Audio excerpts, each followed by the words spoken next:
The stagecoach lurched to a stop, and Martha Lowell's hands trembled as she clutched the crumpled letter that wasn't meant for her. In 48 hours, she would stand before a man who'd promised his heart to someone else, her beautiful sister who'd fled in the night, leaving Martha to bear the shame of a broken contract. Plain, overlooked, and desperate to save her family from ruin, Martha had become the replacement bride nobody wanted. But as the Wyoming dust settled around her worn boots, she made a vow. She would tell him the truth, even if it destroyed her only chance at escape. Stay with me until the very end of this story and comment below what city you're watching from so I can see how far Martha's journey has traveled across the world. The morning Martha Lowell's life changed forever began like every other morning in the cramped Nebraska farmhouse, with the acrid smell of desperation and the sound of her father's anger echoing through the thin walls. "She's gone! That selfish, ungrateful girl has run off like a coward!" Martha stood frozen at the base of the stairs, her work-roughened hands gripping the banister as her father's words crashed through the early dawn silence. She knew, even before she saw the empty bedroom, even before she read the hastily scrawled note left on her sister's pillow, that Catherine had finally done what she'd threatened to do for weeks. She'd run. "Martha, get down here now!" Her father's voice cracked with a fury born of fear, and Martha descended the stairs with the slow, steady steps of someone walking toward their execution. The kitchen was cold despite the struggling fire in the hearth. Her mother sat at the scarred wooden table, face buried in her hands, shoulders shaking with silent sobs. Her father paced like a caged animal, Catherine's goodbye letter crumpled in his fist. "Read it," he commanded, thrusting the paper toward Martha. With fingers that felt numb, Martha smoothed out the wrinkled note. Catherine's elegant handwriting, so different from Martha's own practical script, danced across the page in loops and flourishes that seemed to mock the devastating message they carried. "Dearest family, I cannot do this. I cannot condemn myself to a life of drudgery with a man I've never met in a godforsaken territory where civilization ends and wilderness begins. I know you'll call me selfish, but I'd rather be selfish than buried alive on some lonely ranch, watching my beauty fade into dust and wind. Thomas Whitmore has promised to take me to Boston, where I can have a real life. Please forgive me, but I must choose myself. Your loving daughter, Catherine." Boston!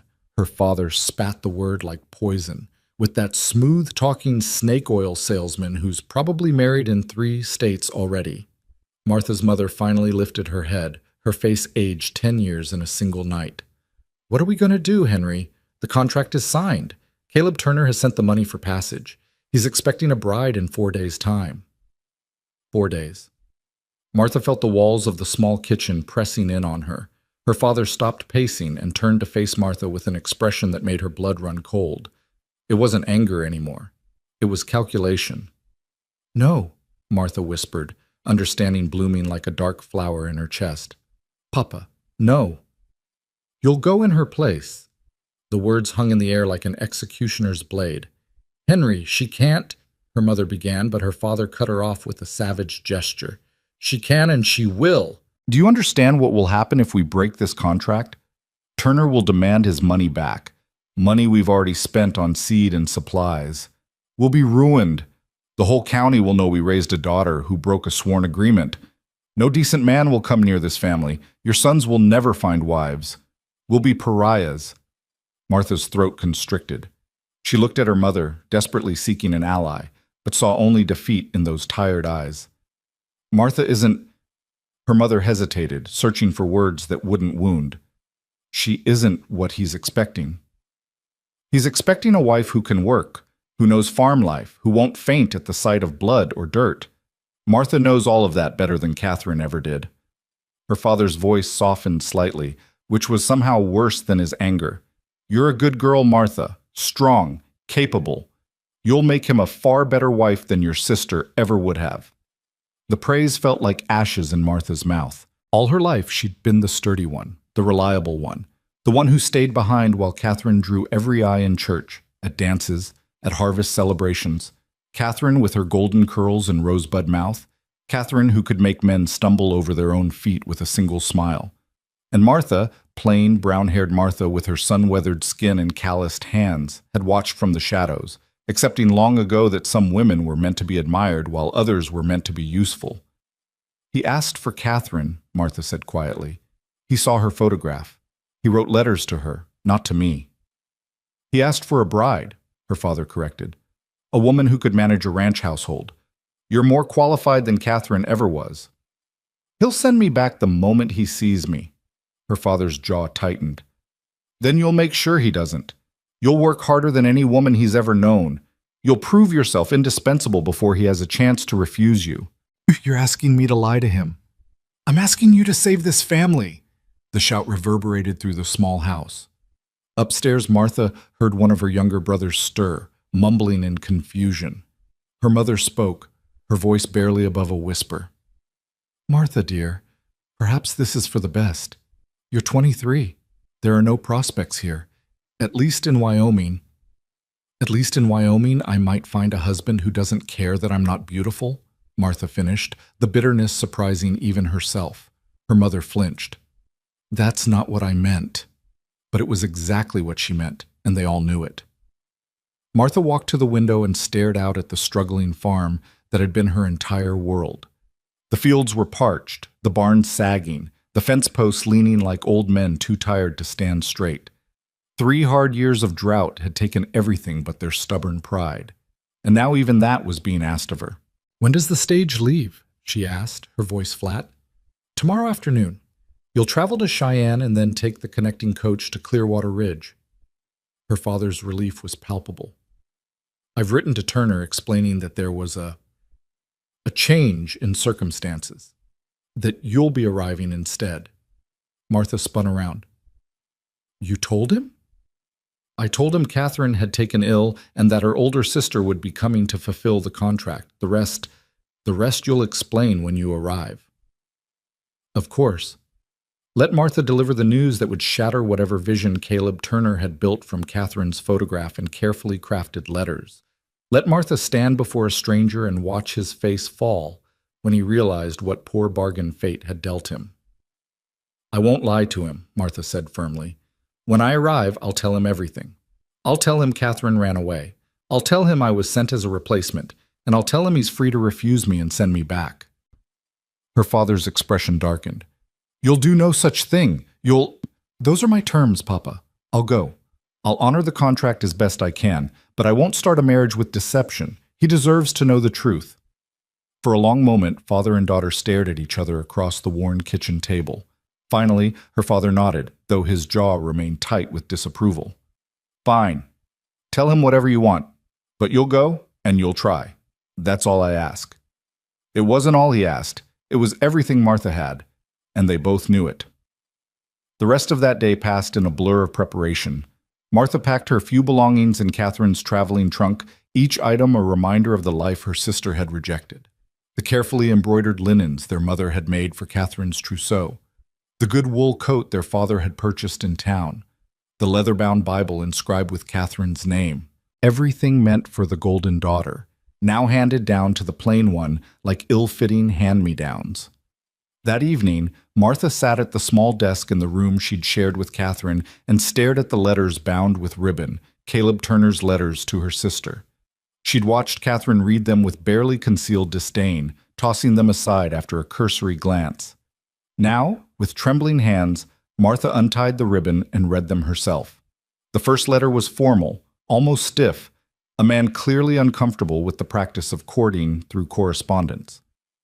Miss Catherine Lowell, I am writing to you at the suggestion of Mrs. Adelaide Hart, who speaks highly of your family. I am in need of a wife to help manage my ranch in the Wyoming Territory. I understand this is an unconventional approach, but the territory is harsh and isolated, and finding a suitable partner through traditional means has proven difficult. Martha could almost hear the hesitation in those words, the pride of a man forced by circumstance to advertise for companionship like he might advertise for a hired hand. The subsequent letters grew warmer, responding to whatever Catherine had written in reply. He described his ranch, 2,000 acres of grazing land in the shadow of the Bighorn Mountains. He wrote of long winters and violent springs, of cattle lost to wolves and streams that ran dry under merciless summer suns. He was honest about the hardships, perhaps too honest for a man trying to woo a bride, but interspersed with the harsh realities were glimpses of something else.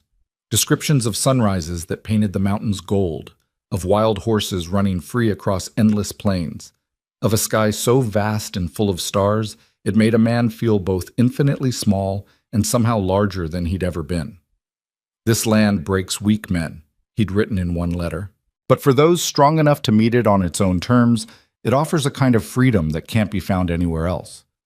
I won't promise you comfort or ease, Miss Lowell, but I can promise you a partnership built on honest work and mutual respect. I can promise you a place that needs you, not as ornament, but as essential foundation." Martha's throat tightened as she read those words.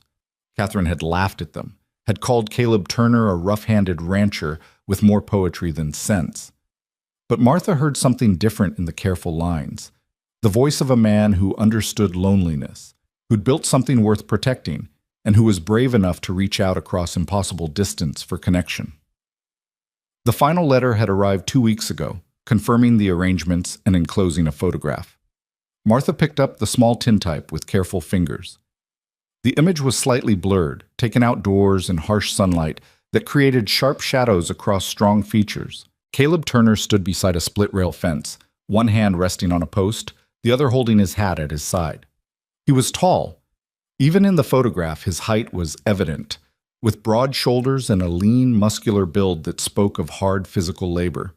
His face was difficult to read in the imperfect image, but Martha could make out a strong jaw, dark hair that needed cutting, and eyes that looked directly at the camera with an intensity that made her breath catch.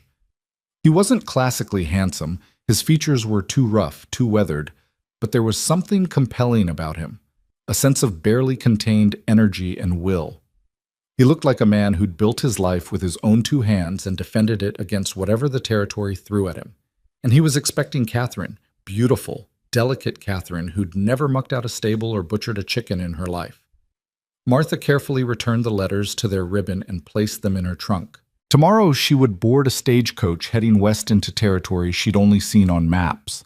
In 4 days she would stand before the stranger and shatter whatever dreams he'd built from ink and paper. She slept fitfully that night, haunted by dreams of vast empty spaces and eyes that saw through every defense she'd ever built. The morning of her departure dawned gray and cold.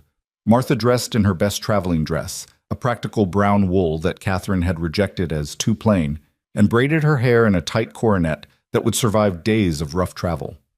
Her mother pressed a small purse of coins into her hand. "For emergencies," she whispered. "And Martha, I'm sorry. I'm so sorry it has to be this way." Martha embraced her mother, feeling the older woman's thin frame shake with suppressed tears. "It's all right, Mama. Perhaps he'll be kind about it." "And if he's not? If he sends you back?" Martha pulled away and met her mother's eyes steadily. "Then I'll come home, and we'll face whatever comes together." But they both knew there would be no coming home. The money was spent, the contract signed. Martha's only choices were to make this work or to disappear into the vast Western territory and start over with nothing but the clothes on her back and the few coins in her purse. The stagecoach station was a squat building on the edge of town, surrounded by the smell of horses and axle grease. A handful of other passengers waited on the wooden platform, 2 men in business suits, an older woman with a severe face and expensive luggage, and a young mother with a baby that cried incessantly. Martha stood apart from them, her small trunk at her feet, watching as the driver and his assistant checked the rigging and loaded baggage. "Martha Lowell?" She turned to find Pastor Richardson approaching, his round face creased with concern. He'd been the one to initially suggest the match, corresponding with Mrs. Hart in Wyoming, who knew Caleb Turner and vouched for his character.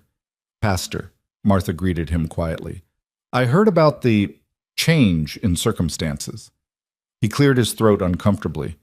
"I want you to know that I wrote to Mrs. Hart explaining the situation. She'll be there when you arrive in Clearwater Ridge, and she's promised to help you get settled." "Does Mr. Turner know?" Martha asked. "Does he know it's me coming instead of Catherine?" The pastor shifted his weight. "Your father sent a telegram saying there had been a change, that Catherine's sister would be fulfilling the contract. I don't know what details were included." "Of course not. Her father would have been as vague as possible, postponing the reckoning until Martha was too far away to easily return. "I see. Thank you for writing to Mrs. Hart. It will be comforting to have a friend there." "Martha," the pastor gripped her arm gently, "I know this isn't how you imagined your life would unfold, but God works in mysterious ways. Perhaps this is exactly where you're meant to be." Martha managed a weak smile. "Perhaps." The driver called for passengers to board. Martha picked up her small carry bag while two men hefted her trunk onto the rear platform. "All aboard for westbound service, Cheyenne, Clearwater Ridge, and points west." Martha climbed into the coach and found a seat by the window. Through the dusty glass, she watched the pastor wave, watched the familiar buildings of her hometown scroll past as the driver cracked his whip and the horses lurched into motion. She didn't cry. There was a strange relief in finally moving, in having the decision made and the journey begun. For years, she'd felt trapped in a life too small for her restless heart, watching opportunities pass by like ships she could never board. Now she was aboard, heading toward the unknown, and if fear gripped her chest like an iron band, well, at least she was finally moving. The first day of travel was brutal. The coach rocked and swayed over rutted roads, throwing passengers against each other with bone-jarring regularity. The baby cried for hours while its exhausted mother tried every trick to soothe it. The businessmen argued politics in loud voices. The older woman complained about everything from the dust to the heat to the lack of proper facilities. Martha sat in silence, watching the landscape change outside her window. The familiar farmland of Nebraska gave way to rolling prairie, then to rougher country where grass grew tall and golden, rippling like waves under the endless wind. They stopped at way stations where passengers could eat questionable food and stretch their cramped legs. Martha barely tasted what she ate, her mind churning with scenarios of what awaited her. Would Caleb Turner be angry? Disappointed? Would he look at her with disgust and immediately arrange her return passage? Or would he be kind in his rejection, perhaps offering her work as a housekeeper before sending her on her way? The worst possibility, one she barely dared consider, was that he might keep her out of obligation, yoking himself to a wife he didn't want out of some misguided sense of honor or desperation. That, Martha decided, she could not allow. Better to be rejected outright than to spend her life as a burden born in grim silence. On the second day, they reached Cheyenne. The city was rawer than anything Martha had ever seen, a jumble of buildings that seemed thrown together in haste, full of rough men and women who walked with the swagger of people who'd left civilization's rules behind. She had 4 hours between coaches, which she spent in the ladies' waiting room of the station, avoiding the curious stares of strangers and trying to eat a meal that sat in her stomach like lead. When the westbound coach was announced, Martha gathered her courage and her belongings and climbed aboard a vehicle even more weathered than the first. This time there were only 3 other passengers, a grizzled man who smelled of whiskey and tobacco, a young cowboy who couldn't have been more than 17, and a woman in her 30s with hard eyes and a mouth painted too red. The landscape grew wilder. Mountains rose in the distance, their peaks still white with snow despite the summer heat. The roads became rougher, little more than tracks carved through prairie and sagebrush. They forded streams and climbed steep grades that made the horses strain in their traces. Martha watched it all with a mixture of awe and terror. This was truly frontier, raw, untamed, and utterly indifferent to human comfort or survival. On the third day, the driver announced they'd enter Clearwater Ridge territory by afternoon. Martha's hands began to shake. She pulled out Caleb Turner's letters one more time, reading them with desperate attention, as if she might find some clue to the man she would soon face. But the letters revealed only what she already knew. He was honest, hardworking, and lonely.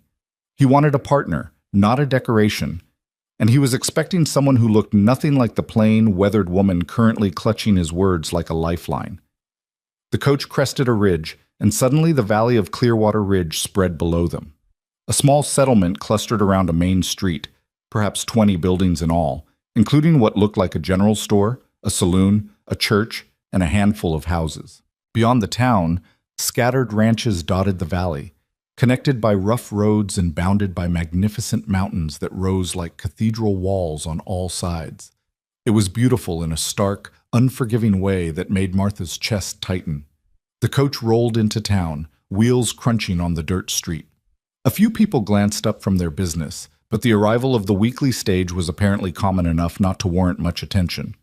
"Clearwater Ridge," the driver called. 15-minute stop before we head to points north. Martha's heart hammered so hard she thought it might bruise her ribs from the inside. This was it.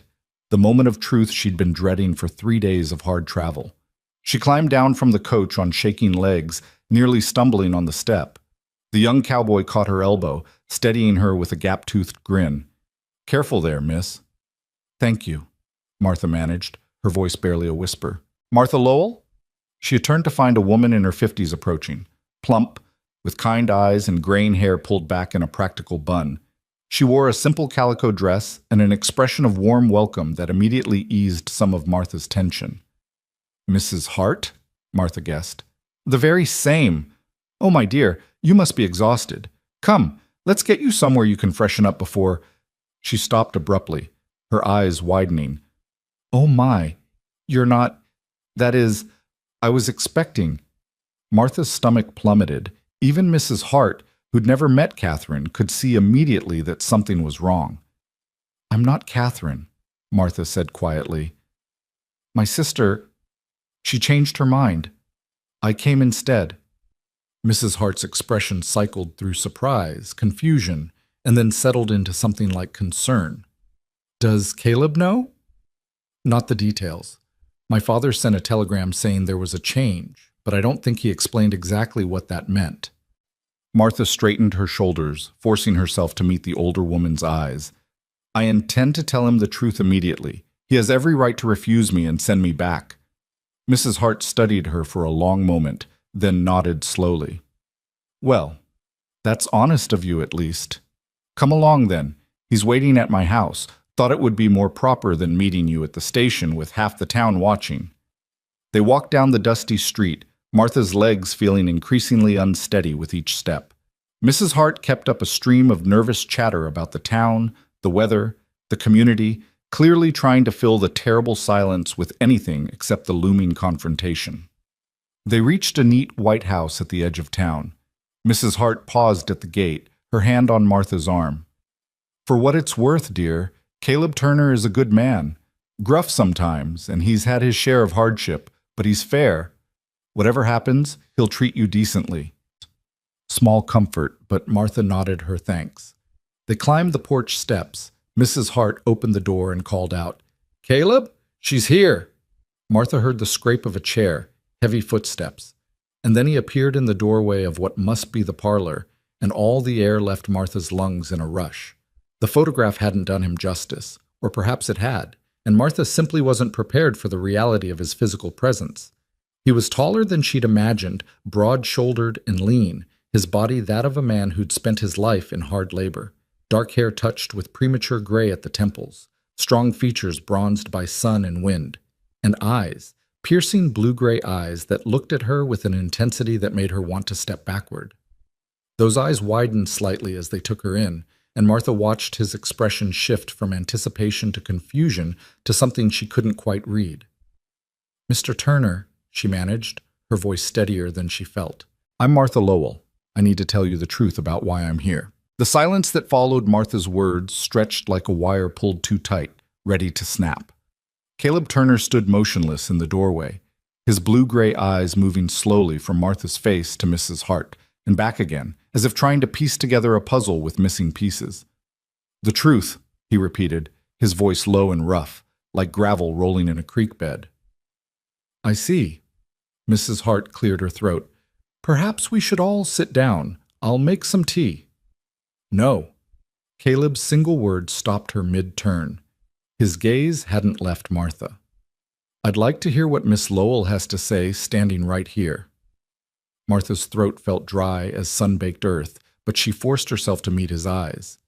If she was going to be rejected, and she was almost certain she would be, she'd face it head-on rather than cowering. "Catherine is my younger sister," she began, her voice quiet but steady. "She's the one who corresponded with you.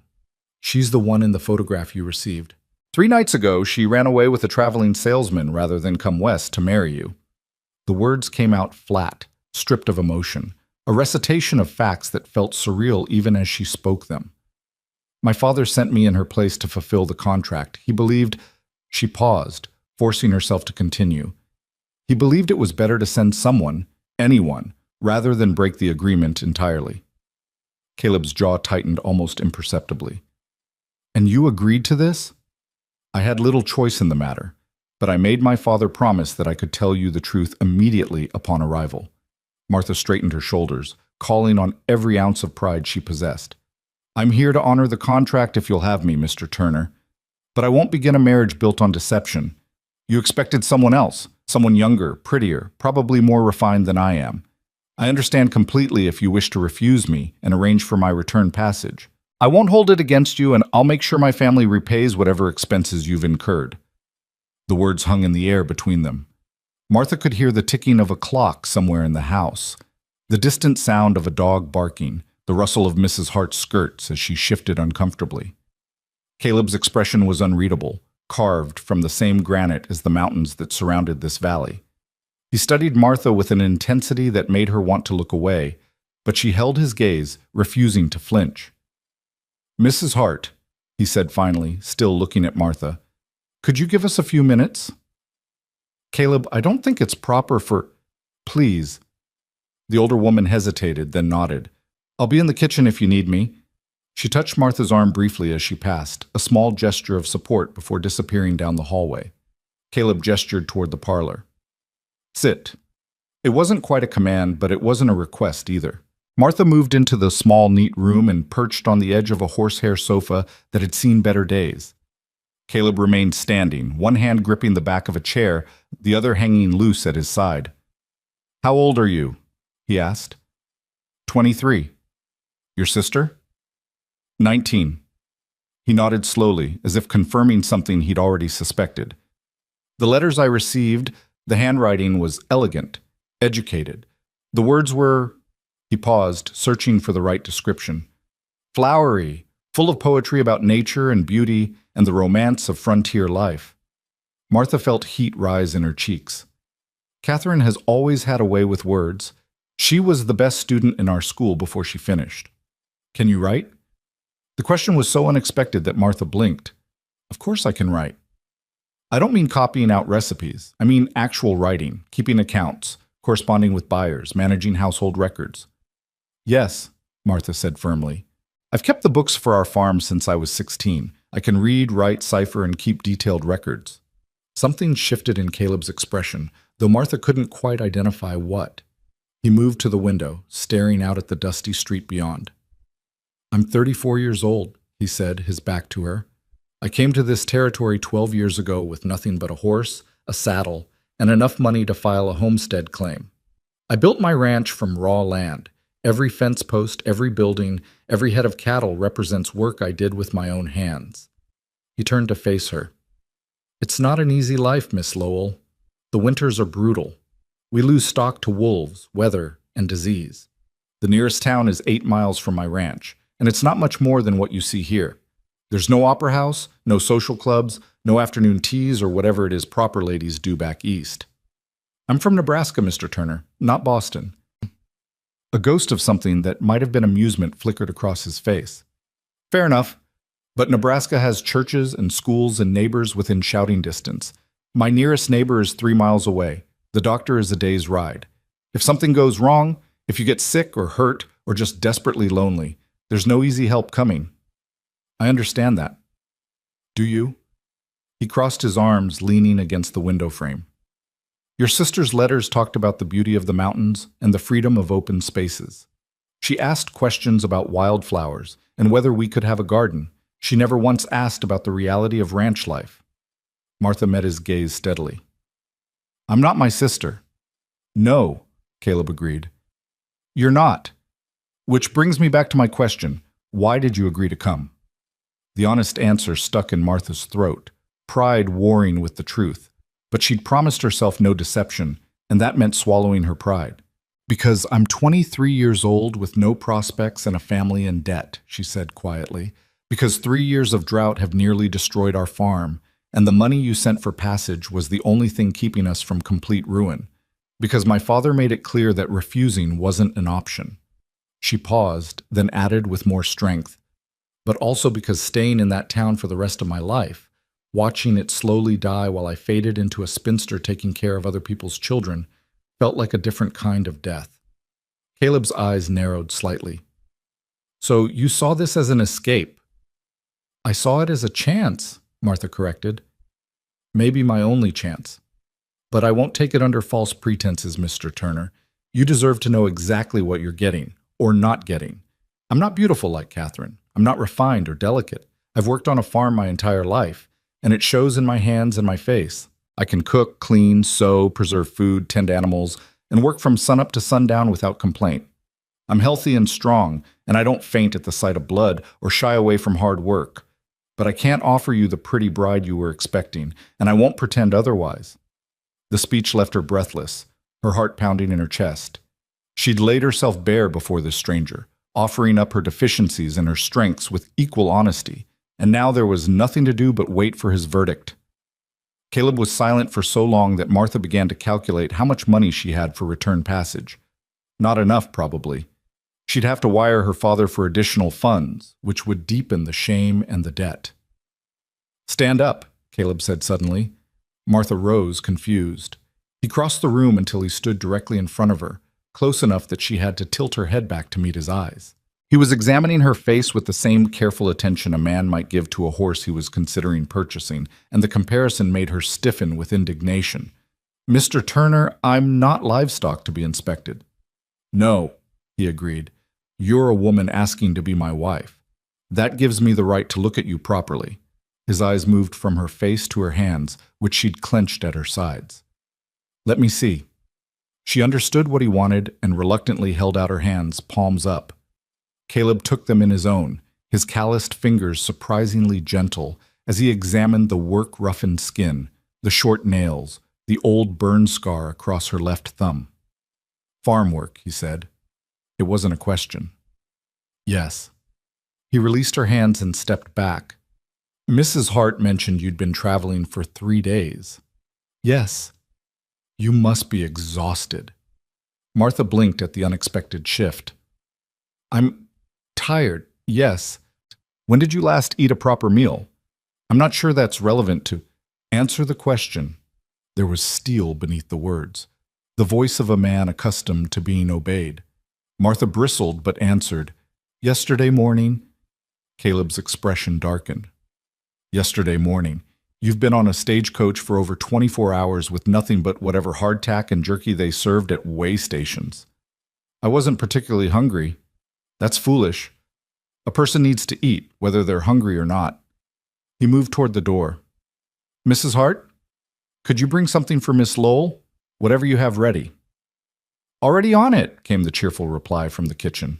Caleb turned back to Martha. Sit down before you fall down. You're swaying on your feet. Martha hadn't realized she was, but now that he mentioned it, the room did seem to tilt slightly. She sank back onto the sofa, pride warring with the undeniable truth that her legs felt like water. Mrs. Hart appeared with remarkable speed, carrying a tray laden with bread, cheese, cold chicken, and a large glass of milk. She set it on the small table beside the sofa and gave Martha an encouraging nod before retreating once more. Eat, Caleb commanded. Martha wanted to refuse on principle. She didn't appreciate being ordered around like a child, but her stomach betrayed her with an audible growl. With as much dignity as she could muster, she picked up a piece of bread and began to eat. Caleb watched for a moment, then seemed satisfied. He returned to his position by the window, giving her space. Tell me about your farm work, he said. Specifically. Martha swallowed a bite of cheese. What do you want to know? Everything. What were your responsibilities?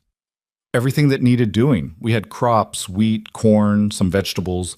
I worked the fields alongside my father and brothers during planting and harvest. I managed the kitchen garden, preserved food for winter, cooked for the family, cleaned, did laundry.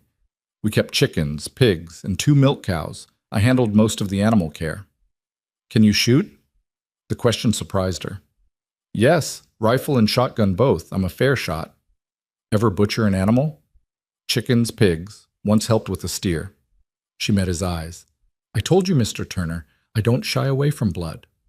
Can you ride? Yes, though we only had 2 horses and my brothers usually needed them. Deliver a calf? Twice, once successfully, once. She shook her head. We lost both the calf and the cow.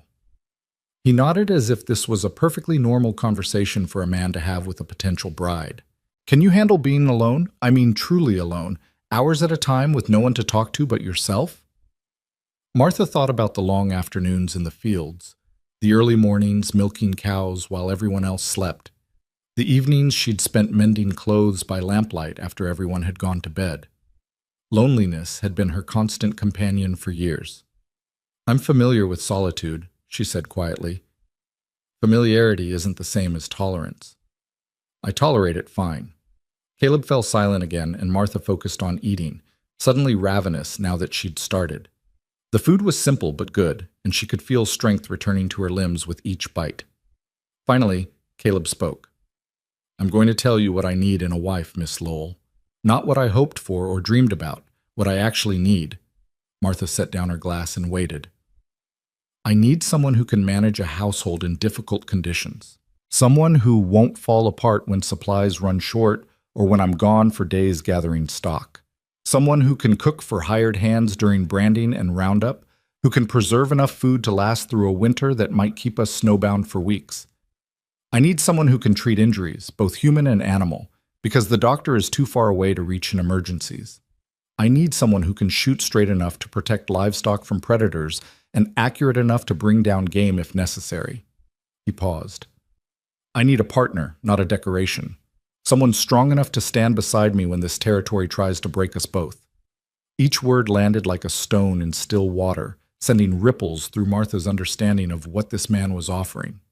What I don't need, Caleb continued, his voice softening slightly, is someone who writes pretty letters about sunsets and wildflowers, but can't handle the reality of frontier life. Based on what you've told me, your sister would have been miserable within a month.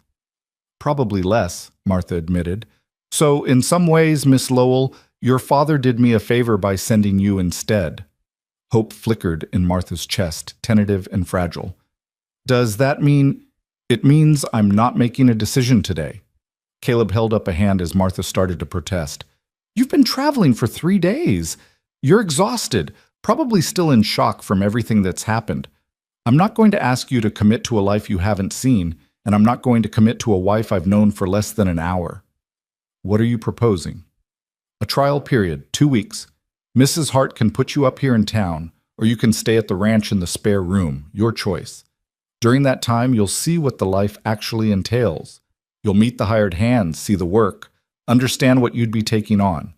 And I'll have a chance to see if you're actually as capable as you claim.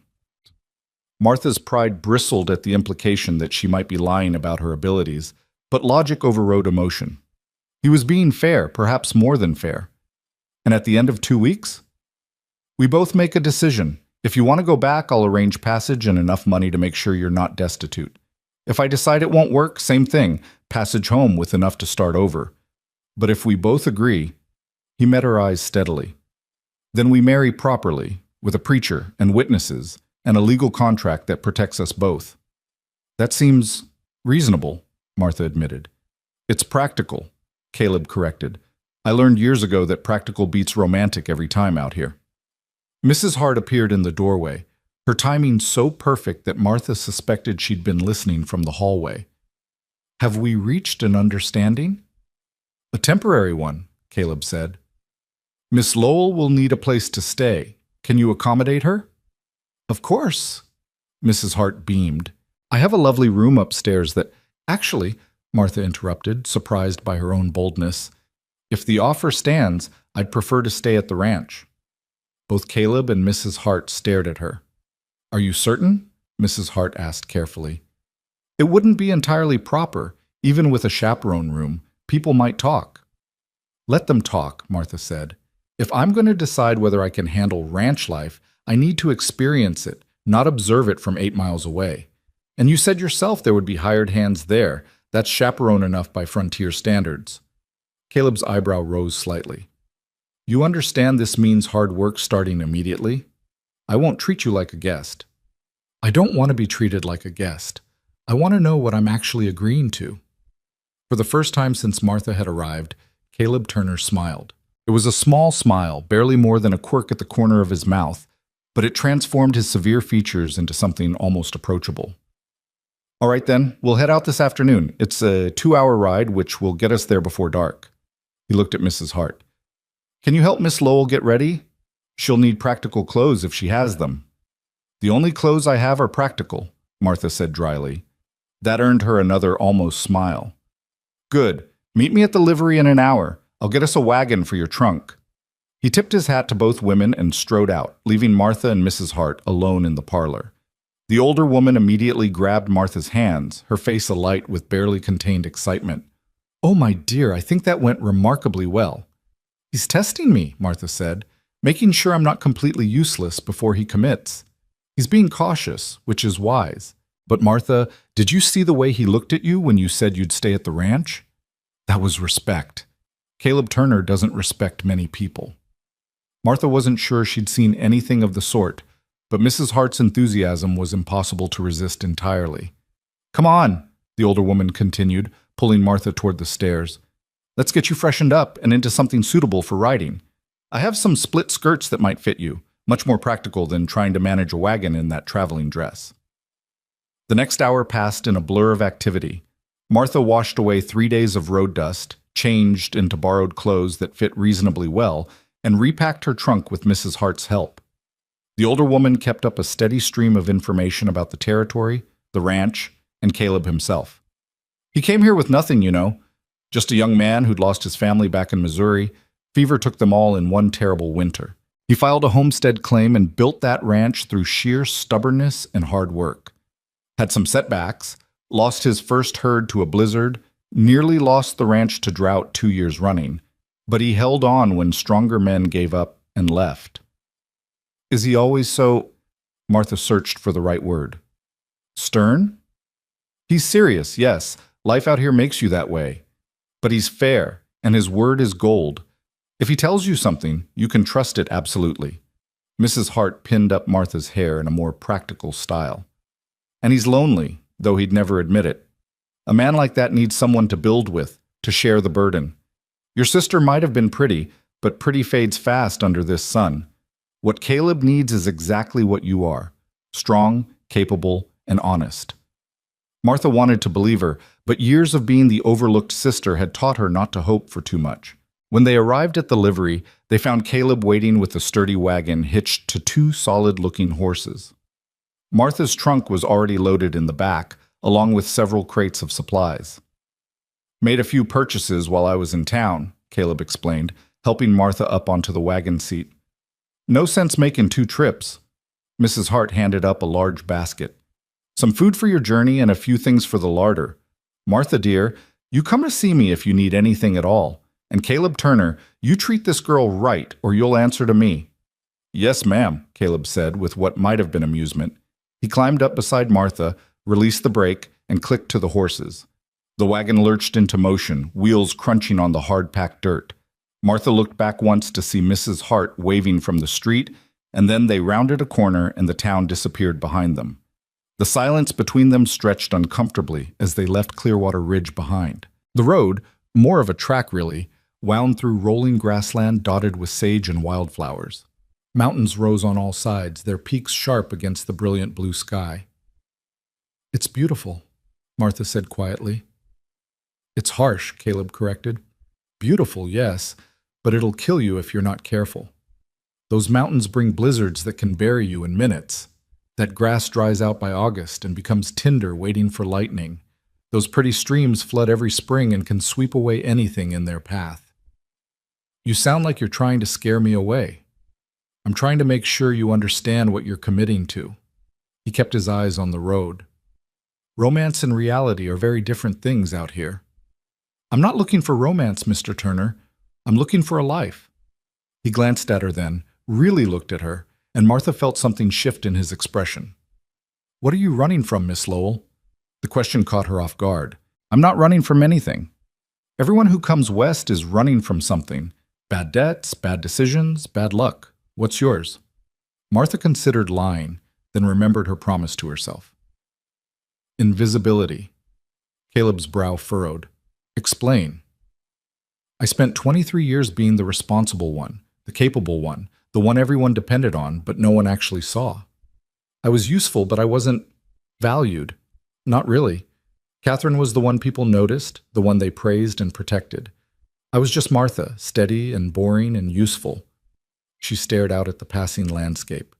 I suppose I'm running from a life where I'd always be in someone's shadow, always be the second choice, always be just there. And you think being a rancher's wife in the middle of nowhere will make you visible? I think it will make me essential. There's a difference between being needed because you're convenient and being needed because without you, everything falls apart. She met his eyes. You said you needed a partner, not a decoration. Maybe I need the same thing, to be someone's partner instead of their afterthought. Caleb was quiet for several long moments. When he spoke again, his voice was thoughtful. My wife won't be an afterthought, Miss Lowell.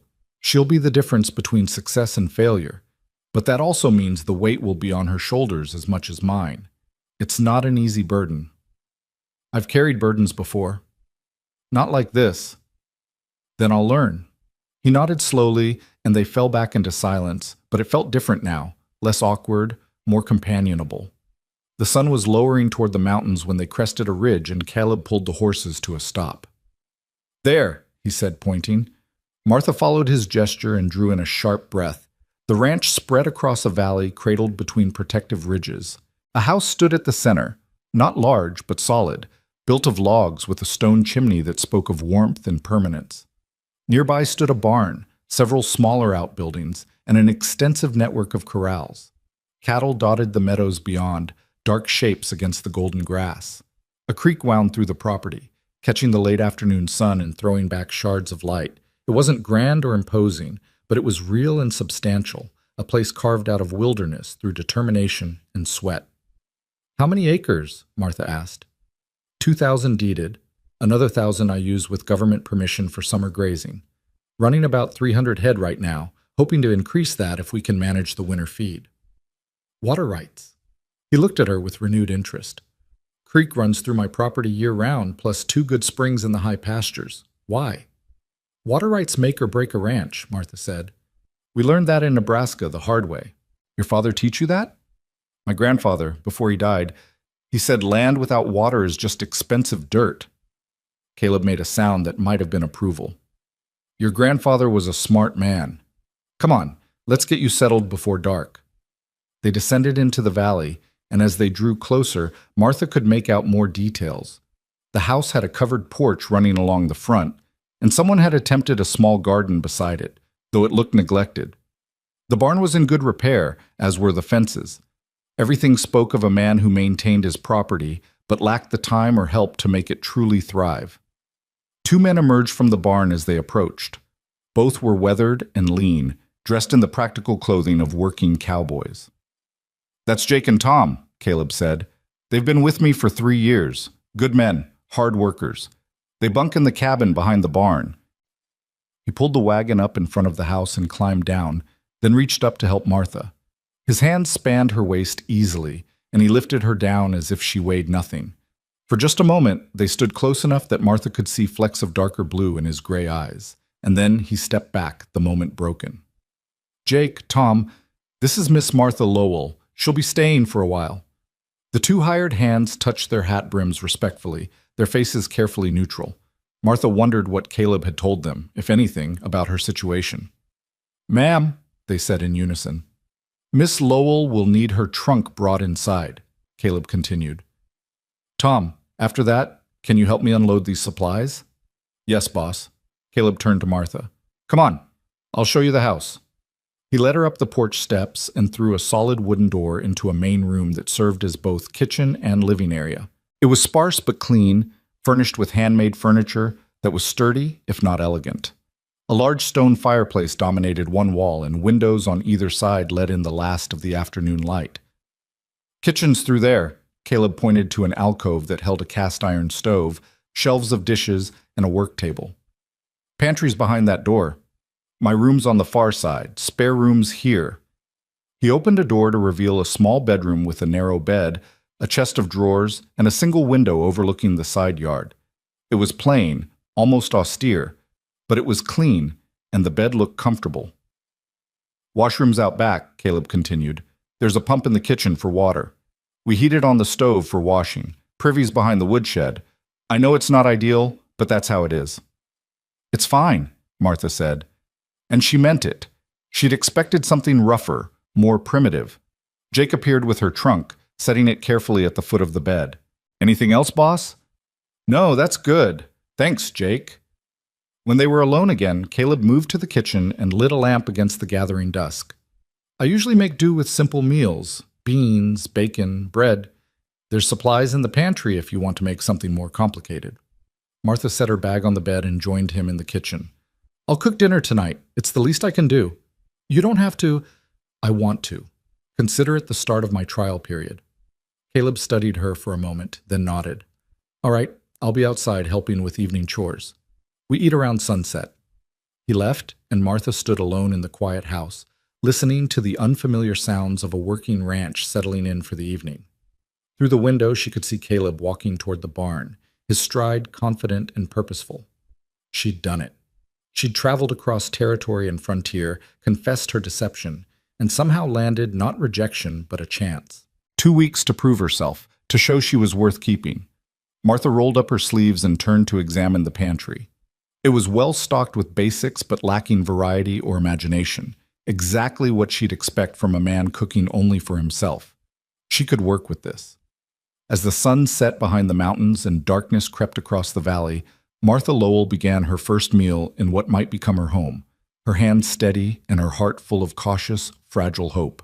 The biscuits came out golden and perfect, steam rising from their split centers as Martha set them on the table alongside fried salt pork, beans seasoned with molasses, and a touch of mustard she'd found in the pantry, and gravy made from the pan drippings. It wasn't fancy, but it was substantial and hot, the kind of meal that stuck to a man's ribs after a long day of physical labor. Caleb came in just as she was pouring coffee, Jake and Tom following behind him. All three men stopped short at the sight of the laden table, and Martha saw surprise flicker across their faces. "Didn't expect all this," Caleb said quietly. "You said you usually ate simple. I thought you might appreciate something with a little more effort." Martha gestured to the table. "Sit, please, before it gets cold." The men exchanged glances, then removed their hats and took their seats. Martha served them, her movements efficient and practiced, before filling her own plate and sitting at the remaining chair. Caleb said a brief grace, his voice rough but sincere, and then they ate. The silence was broken only by the clink of utensils and the occasional murmur of appreciation. Martha watched from beneath her lashes as Jake reached for a third biscuit, as Tom scraped his plate clean and looked longingly at the pan, as Caleb ate steadily and methodically, his expression unreadable. "These biscuits," Tom said finally, breaking the silence with obvious effort, "are about the best thing I've eaten since my ma's cooking back in Kansas." Jake nodded agreement, his mouth too full to speak. Caleb set down his fork and looked at Martha directly. "You weren't exaggerating about your cooking skills." "I told you I don't lie, Mr. Turner." "Caleb," he corrected, "if you're staying here, even temporarily, we can dispense with the formality." "Then you should call me Martha." He nodded slowly. "Martha it is." After dinner, the hired hands excused themselves, Jake slapping Tom on the back as they headed toward their cabin, their voices carrying in the quiet evening air. Martha cleared the table and heated water for washing up, falling into the familiar rhythm of kitchen work. She was aware of Caleb moving around the main room, feeding the fire in the hearth, adjusting the damper on the stove, doing the small tasks of a man settling in for the evening. "You don't have to do that tonight," he said, watching her scrub the plates. "You've been traveling for days. Dishes don't clean themselves, and I'd rather start tomorrow with a fresh kitchen." Martha dried the last plate and stacked it on the shelf. "Besides, I'm used to working tired." "I can see that." He moved to the window, staring out at the darkness beyond. "We start early here. I'll wake you at dawn." "I'm usually up before dawn." He turned to look at her, and something in his expression had shifted, become less guarded. "You meant it, didn't you? When you said you wanted to experience the real work, not just observe it." "Every word." "Then tomorrow you'll get your wish. We're moving cattle to the upper pasture. It's a full day's work, Hard riding, harder walking, and no guarantees everything will go smoothly. Martha met his gaze steadily. I'll be ready. We'll see. She expected him to say goodnight then, to retreat to his own room and leave her to settle in alone. Instead, he crossed to a shelf near the fireplace and pulled down a worn leather journal, bringing it to the table where the lamplight was strongest. These are the ranch accounts, he said, opening the book to reveal pages of careful numbers and notes. Cattle inventory, breeding records, expenses, income from stock sales. I keep everything documented. He looked at her carefully. You said you kept books for your family farm. Can you make sense of this? Martha pulled the journal closer and studied the entries. His handwriting was surprisingly neat, the numbers aligned in precise columns, the notes detailed and thorough. She could see immediately that he was meticulous, tracking not just major transactions but small expenses, noting weather patterns, recording births and deaths in his herd. Your system is clear and well organized, she said, better than many farmers I've known. You track things most ranchers wouldn't bother with. Knowledge is the difference between profit and loss. I need to know which bulls produce the strongest calves, which pastures support the most growth, what seasons bring the most risk. Pointed to a series of entries from the previous winter. See here, I lost 40 head in that blizzard. But because I kept detailed records, I knew exactly which bloodlines survived best, which animals were worth the extra effort to save. Martha traced her finger down the columns, doing quick calculations in her head. You've grown the herd by almost 30% in 3 years. He looked surprised. You can see that just from looking at the numbers? It's basic mathematics. You started with 230 head. You're now running just over 300, accounting for losses and sales. She looked up at him. That's impressive growth for a ranch this size. Something shifted in Caleb's expression, a wall coming down by inches. Most women I've met couldn't tell a profit from a loss if it was written in front of them. Then you've been meeting the wrong women. Martha closed the journal carefully. My father thinks numbers are men's business, but my grandfather taught me different. He said money doesn't care who counts it, as long as it's counted right. I think I would have liked your grandfather. He would have liked you too. He respected men who built things. Caleb took the journal back, but his fingers lingered on the worn leather cover. If you stay, this will be part of your responsibility. Not just the house and the cooking, but the accounts, the planning. I need a partner who understands the business side of ranching. I can do that. I believe you can. He returned the journal to its shelf. Get some rest, Martha. Tomorrow we'll test that belief. He disappeared into his room, and Martha prepared for bed in the small spare room, unpacking only what she needed for the night. Through the thin walls, she could hear the subtle sounds of Caleb moving around, the creak of bed springs as he settled in, and then silence. Martha lay in the narrow bed, staring at the ceiling and listening to the unfamiliar sounds of the ranch at night. Cattle lowing in the distance, the wind sighing through the eaves, an owl calling from somewhere in the darkness. It was so different from the close, crowded farmhouse she'd left behind, where every sound was familiar and every space was claimed. Here, she had a room to herself. Here, she had space to breathe. She woke before dawn to the sound of Caleb moving in the kitchen, building up the fire. Martha dressed quickly in the split skirt Mrs. Hart had given her and a sturdy work shirt, braiding her hair in a tight plait that would stay secure through a day of hard work. When she emerged from her room, she found Caleb already dressed and booted, coffee brewing on the stove. "Morning," he said, handing her a cup. "Can you ride astride, or do you need a side saddle?" "I can ride astride. It's more practical." "Good. We've got a mare that should suit you. Steady temperament, sure-footed in rough country." He gulped his coffee, barely seeming to notice the heat. "We'll eat a quick breakfast and head out. The cattle have been grazing the lower pasture all spring, and it's time to move them up where the grass is still fresh."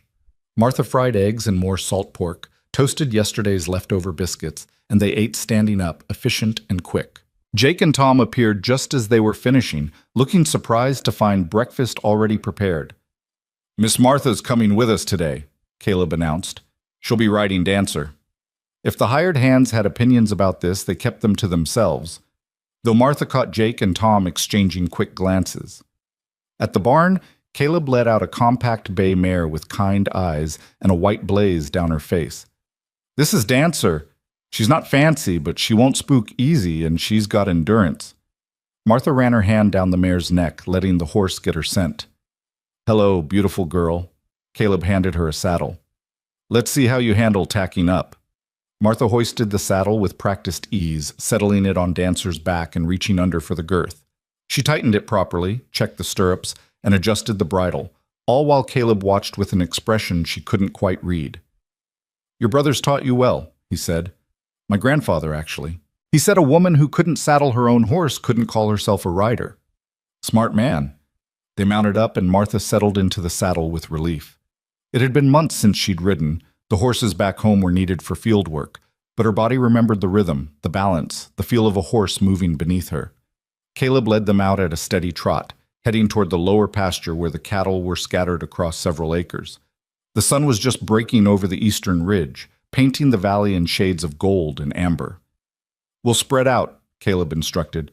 Push them gently toward the north trail. Don't rush them. Stressed cattle lose weight, and we can't afford that. Jake, you take the west flank. Tom, east. Martha, you're with me in the middle. They separated, and Martha found herself riding alongside Caleb as they approached the grazing herd. The cattle looked up with mild interest as the riders approached, then slowly began moving away from the horses. Easy now, Caleb called. Let them set the pace. It was slow, patient work. Every time a cow tried to break away from the group, one of the riders would move to turn it back. The cattle were used to being moved and didn't fight much, but there were always a few stubborn individuals who decided they'd rather stay where they were. Martha spotted a young heifer breaking from the group and automatically moved to intercept, Dancer responding to her subtle cues with smooth precision. The heifer tried to dodge past them, but Martha anticipated the move and cut her off, turning her back toward the main group. Nice work, Caleb called, and Martha felt a flush of pride. They worked through the morning, pushing the cattle gradually toward the narrow trail that led up into the higher country. The sun climbed higher, and Martha felt sweat trickling down her back despite the relatively cool mountain air. Her legs were starting to ache from hours in the saddle, and her shoulders were tight from the constant small adjustments required to keep her position. But she didn't complain, didn't ask for a break, just kept riding, kept watching, kept working. Around midday, they stopped to let the cattle graze and rest. Caleb dismounted near a small stream, and Martha followed suit, wincing slightly as her stiff legs protested. You holding up? Caleb asked, handing her a canteen. I'm fine. You're limping. I'll walk it off. He studied her for a moment, then nodded. We're about halfway. Another few hours and we'll have them settled in the upper pasture. Tom appeared, leading his horse to the stream. That heifer you turned earlier, the roan one, she's got a bad limp on her front left. Want me to check it? I'll look at it, Caleb said. Martha, come with me. You should know how to spot trouble in the herd. They walked through the resting cattle, Caleb pointing out various individuals and explaining their history, their breeding, their quirks. He knew every animal, could identify them at a glance, remembered which ones were prone to illness and which ones were reliable breeders.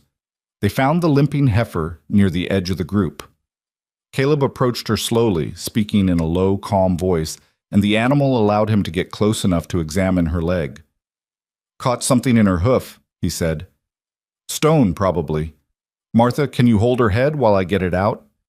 Martha moved to the heifer's shoulder, gripping the halter firmly while Caleb lifted the injured hoof and used a hoof pick to dislodge a wedged stone.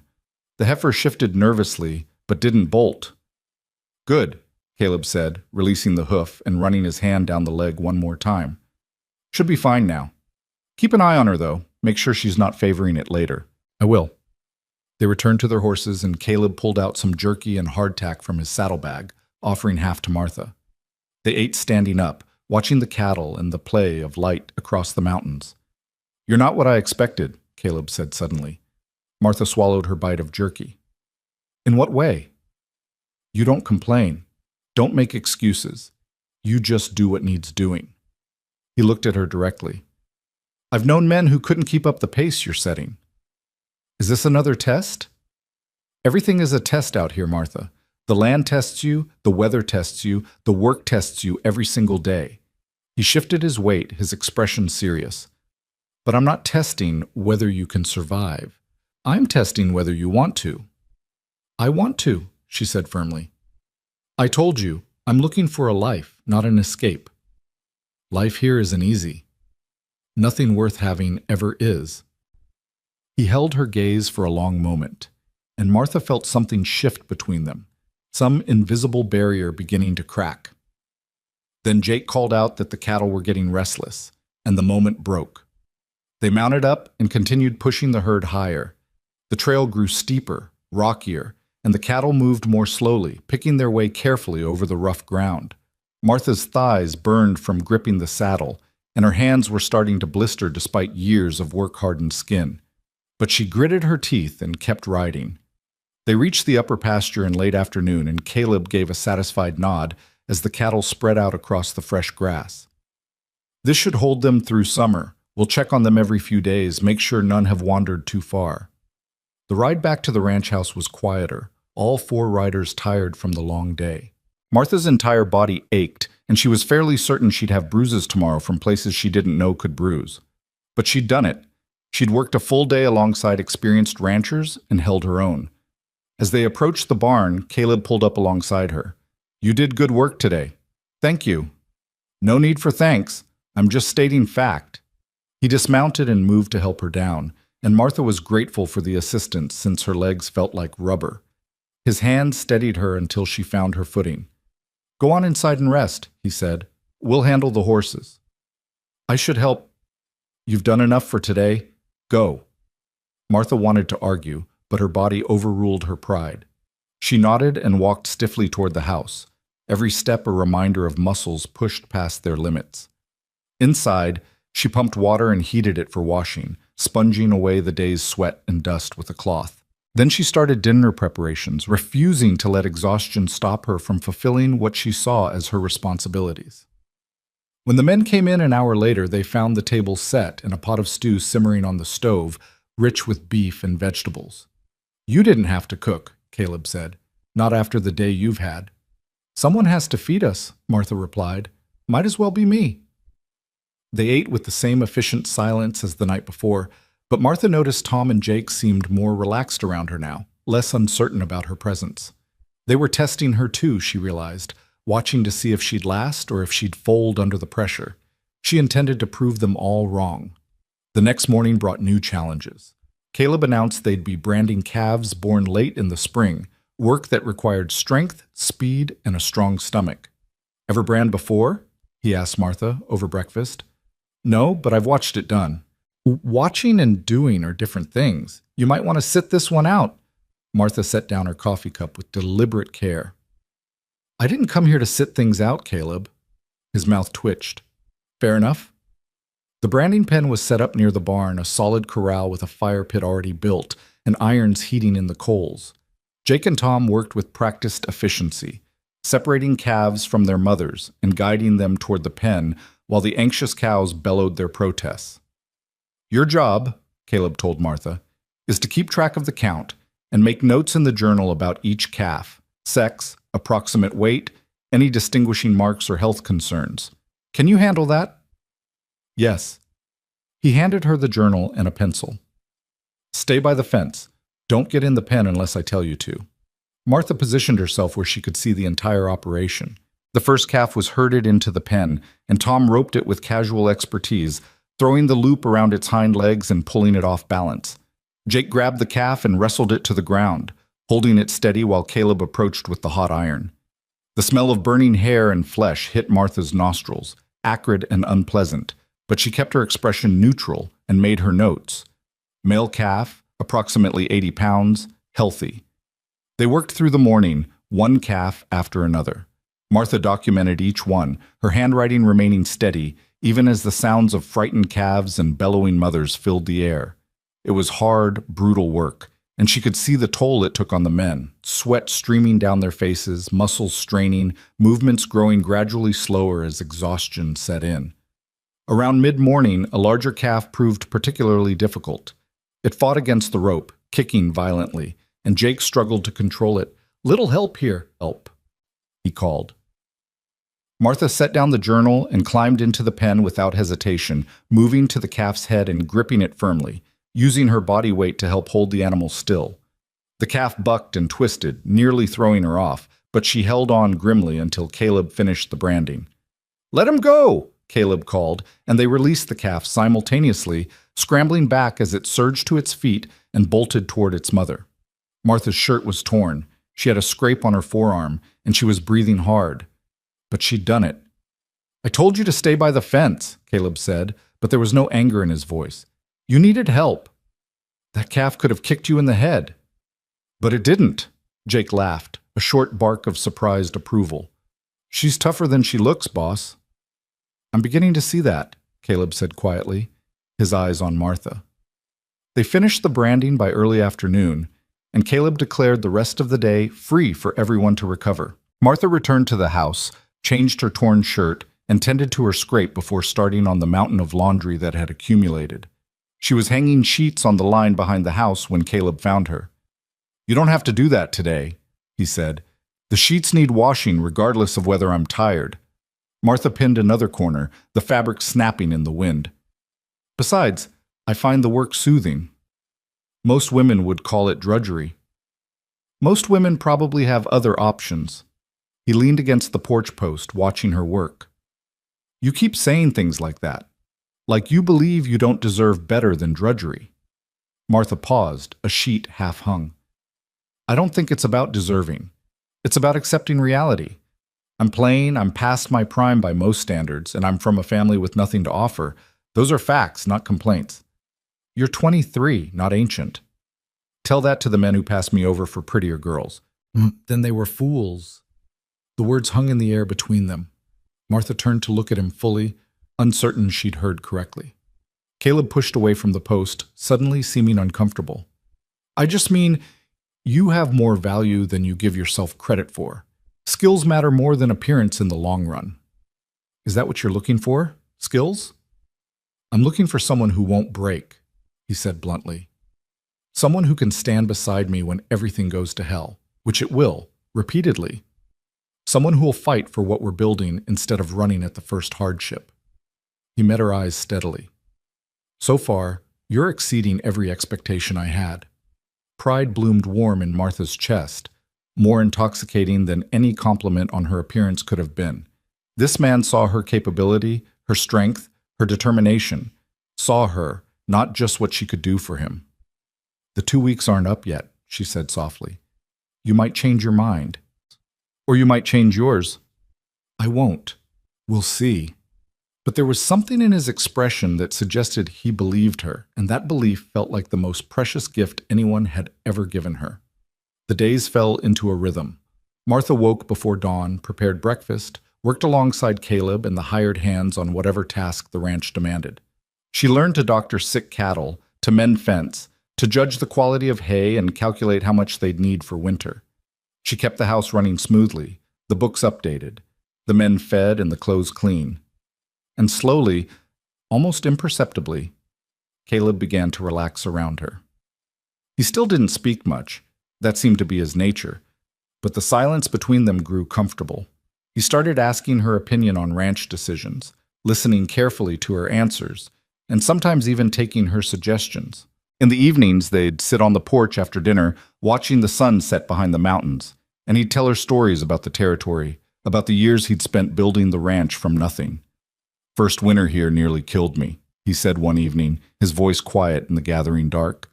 "Blizzard came early, caught me unprepared. Lost my first string of horses, nearly froze to death in my own barn. Couldn't feel my feet for 3 days. But you stayed. Didn't have anywhere else to go. This was my last chance. If I failed here, that was it." He looked at her. "You understand that, don't you? The feeling of this being your last chance?" "Yes," Martha said. "I understand it completely." On the 10th day, the storm hit. It started with a change in the wind, a heaviness in the air that made the horses nervous and the cattle restless. Caleb studied the sky with a grim expression. "Storm coming," he announced at breakfast. "Big one by the look of it. We need to get everything secured." They spent the morning in frantic preparation, bringing horses into the barn, checking that all the outbuildings were secure, moving vulnerable equipment under cover. The wind picked up steadily, and by noon the first drops of rain were falling. "Get inside," Caleb told Martha. "This is going to be bad." "What about the cattle in the upper pasture?" His jaw tightened. "They'll have to ride it out. Nothing we can do for them now." But as the afternoon wore on and the storm intensified into a howling fury of wind and rain, Caleb grew increasingly agitated. He paced the house like a caged animal, stopping periodically to stare out the window at the deluge. 20 head up there are first-time mothers," he said finally. "Young heifers that have never been through a storm like this. If they panic, they'll scatter. We could lose half of them." "Then we go get them," Martha said. "Are you insane? It's a 2-hour ride in good weather. In this, it's a 3-hour ride and it's dangerous." "I know. But you can't afford to lose 20 head, Caleb. Not and still make it through next winter." He stared at her, and she saw the war playing out in his expression, the practical rancher weighing risks against rewards, the decent man unwilling to put someone else in danger. "I'll go alone," he said finally. "No, you won't. You'll need help moving frightened cattle, and you know it. I'm going with you." "Martha, don't waste time arguing. Every minute we delay makes it worse."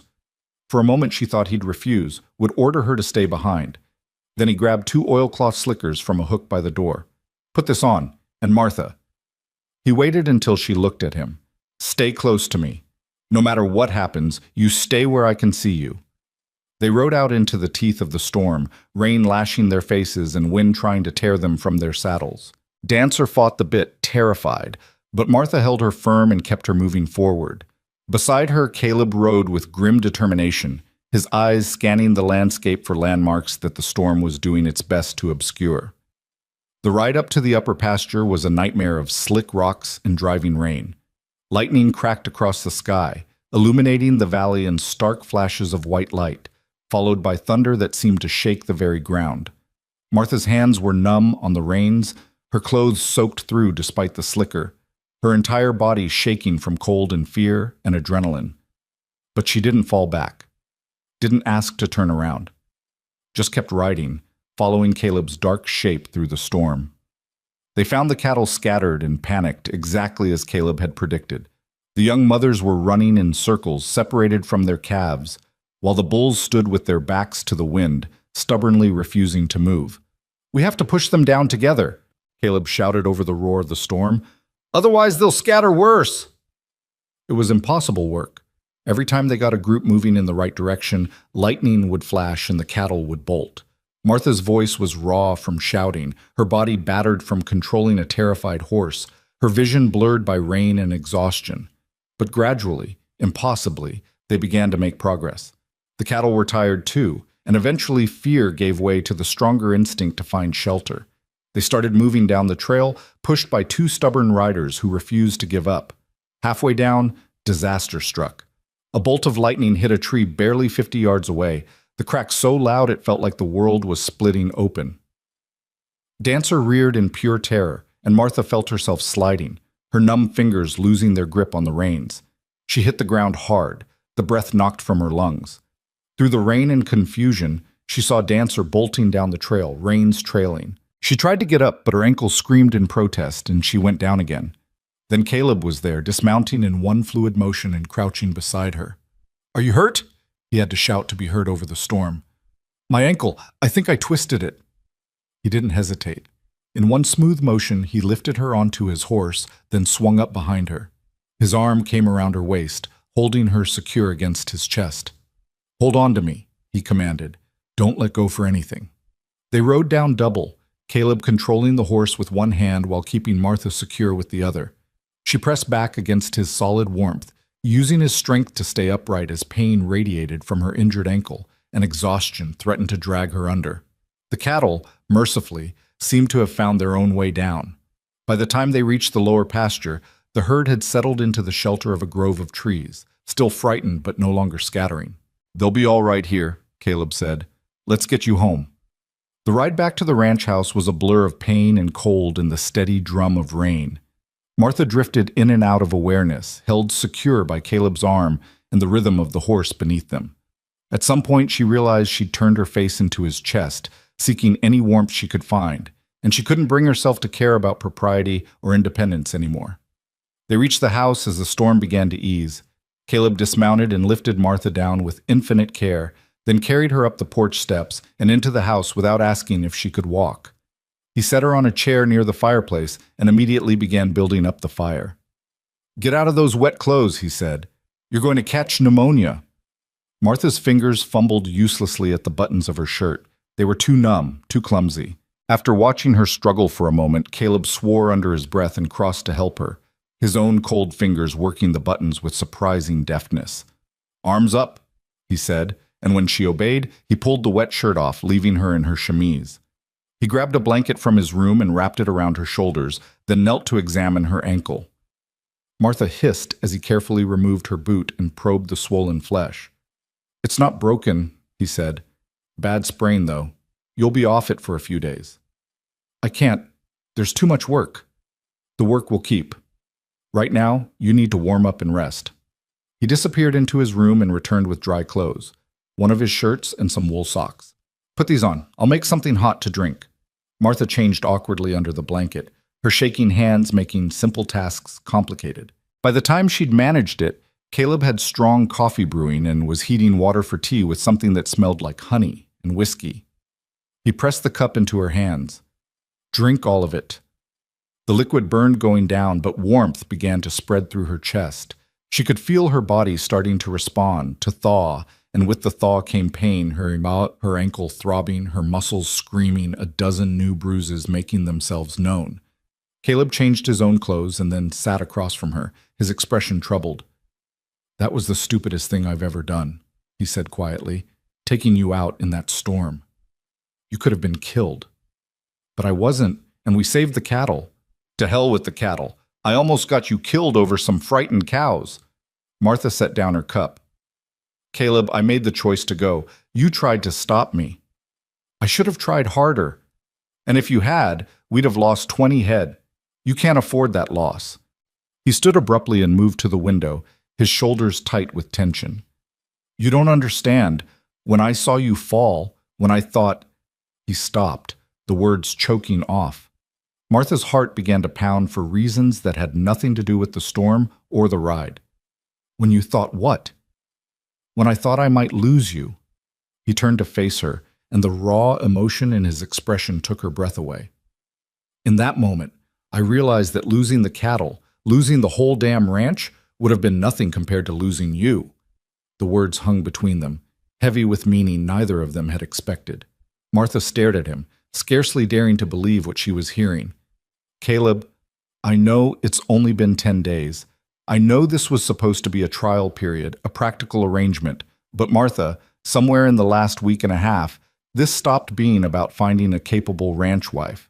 He crossed the room and knelt beside her chair, taking her cold hands in his. "I don't want you to stay because it's practical. I want you to stay because I can't imagine this place without you in it. I want you to stay because when I think about the future, you're in every version of it I can see." Martha felt tears pricking at her eyes, hot against her cold cheeks. "I'm not beautiful, Caleb. I'm not refined or graceful or any of the things men usually want." "You're strong," he said fiercely. "You're honest and capable and brave enough to ride into a storm because it was the right thing to do. You're exactly what I want, Martha Lowell. The question is, am I what you want?" Martha thought about the man who'd given her honesty from the first moment, who'd tested her and trusted her, and valued her for exactly who she was. She thought about the life they could build together, hard and demanding, but theirs, built on partnership and respect. "Yes," she whispered, "you're exactly what I want." He leaned forward and pressed his forehead against hers, his breath warm on her face. "Then marry me. Not in 2 weeks. Not after some arbitrary trial period. Marry me as soon as we can get the preacher here, and let's build this life together." "Yes," Martha said again, and then she was laughing and crying at once, and Caleb was pulling her into his arms, careful of her injured ankle, holding her like she was something precious instead of practical. Outside, the storm was breaking, the rain easing to a gentle patter. Inside, by the warm fire in a solid house built by determined hands, two people who thought they were settling for practicality discovered they'd found something infinitely more valuable. They'd found each other. They were married 3 days later in the small church at Clearwater Ridge, With Mrs. Hart weeping joyfully in the front pew and Jake and Tom standing as witnesses, their weathered faces split with genuine smiles. Martha wore a simple dress of deep blue calico that Mrs. Hart had helped her sew in frantic late-night sessions, her hair braided with wildflowers that Caleb had picked that morning from the meadow behind the house. The ceremony was brief, the preacher's words carrying weight despite their simplicity. When Caleb slipped a plain gold band onto Martha's finger, his mother's ring, he'd told her quietly, the only thing he had left of his family, she felt the significance of it settle around her heart like an anchor finally finding solid ground. "I now pronounce you man and wife," the preacher declared, and Caleb kissed her with a tenderness that made Martha's knees weak, his hands framing her face like she was something infinitely precious. The small gathering afterward at Mrs. Hart's house was cheerful and warm, the older woman having prepared a feast that seemed impossible for one person to have created. Neighbors Martha had barely met came to offer congratulations and curious glances, clearly wondering about the hasty wedding and the bride who'd appeared seemingly out of nowhere. "Heard you rode out in that storm last week," one grizzled rancher named Cooper said, studying Martha with sharp eyes. "Helped Caleb save his breeding stock." "We both worked to bring them down," Martha replied carefully. "Most women would have stayed inside where it was safe." "Most women aren't marrying ranchers who need partners, not decorations." Cooper's weathered face creased into a grin. "Reckon Caleb got himself a good one then. About time that boy had some luck." The celebration lasted until early evening, and then Caleb helped Martha into the wagon for the ride back to the ranch. Back to their home, Martha reminded herself, still adjusting to the reality of it. Her ankle had healed enough to walk with only a slight limp, though Caleb still watched her carefully, ready to offer support at the slightest sign of pain. The sun was setting as they crested the ridge overlooking the valley, painting the sky in brilliant shades of orange and purple. Caleb pulled the horses to a stop, the same place he'd first shown her the ranch. "Do you remember standing here 2 weeks ago?" he asked quietly, "when you were preparing to tell me the truth about why you'd come?" "I was terrified," Martha admitted. "I thought you'd send me away immediately." "I almost did." He turned to look at her, his blue-gray eyes serious. "I was angry at first, at your father for the deception, at your sister for running, at the whole situation. But then you started talking, and I realized something." "What?" "That sometimes the best things in life come from the worst circumstances. If Catherine had come, if everything had gone according to the original plan, I would have married a woman who didn't want to be here, who would have resented every hard day and every sacrifice. Instead, I got you." He took her hand, threading his fingers through hers. "I got someone who chose this life, who wanted it enough to risk everything for it." Martha squeezed his hand, overwhelmed by emotions she didn't quite have words for. "I was the one who got lucky, Caleb. You could have refused me, sent me back in shame. Instead, you gave me a chance to prove myself." "You proved yourself in the first hour, Martha. Everything after that was just me being too stubborn to admit I'd already made my choice." He clicked to the horses, and they descended into the valley as husband and wife, the ranch spreading before them in the golden light. The first weeks of marriage settled into a pattern of hard work and quiet contentment. Martha threw herself into making the house truly theirs, scrubbing every corner, organizing the pantry, planning a proper kitchen garden with seeds Mrs. Hart had given her as a wedding gift. She learned the rhythm of Caleb's work, understanding when he needed help and when he needed to work through problems alone.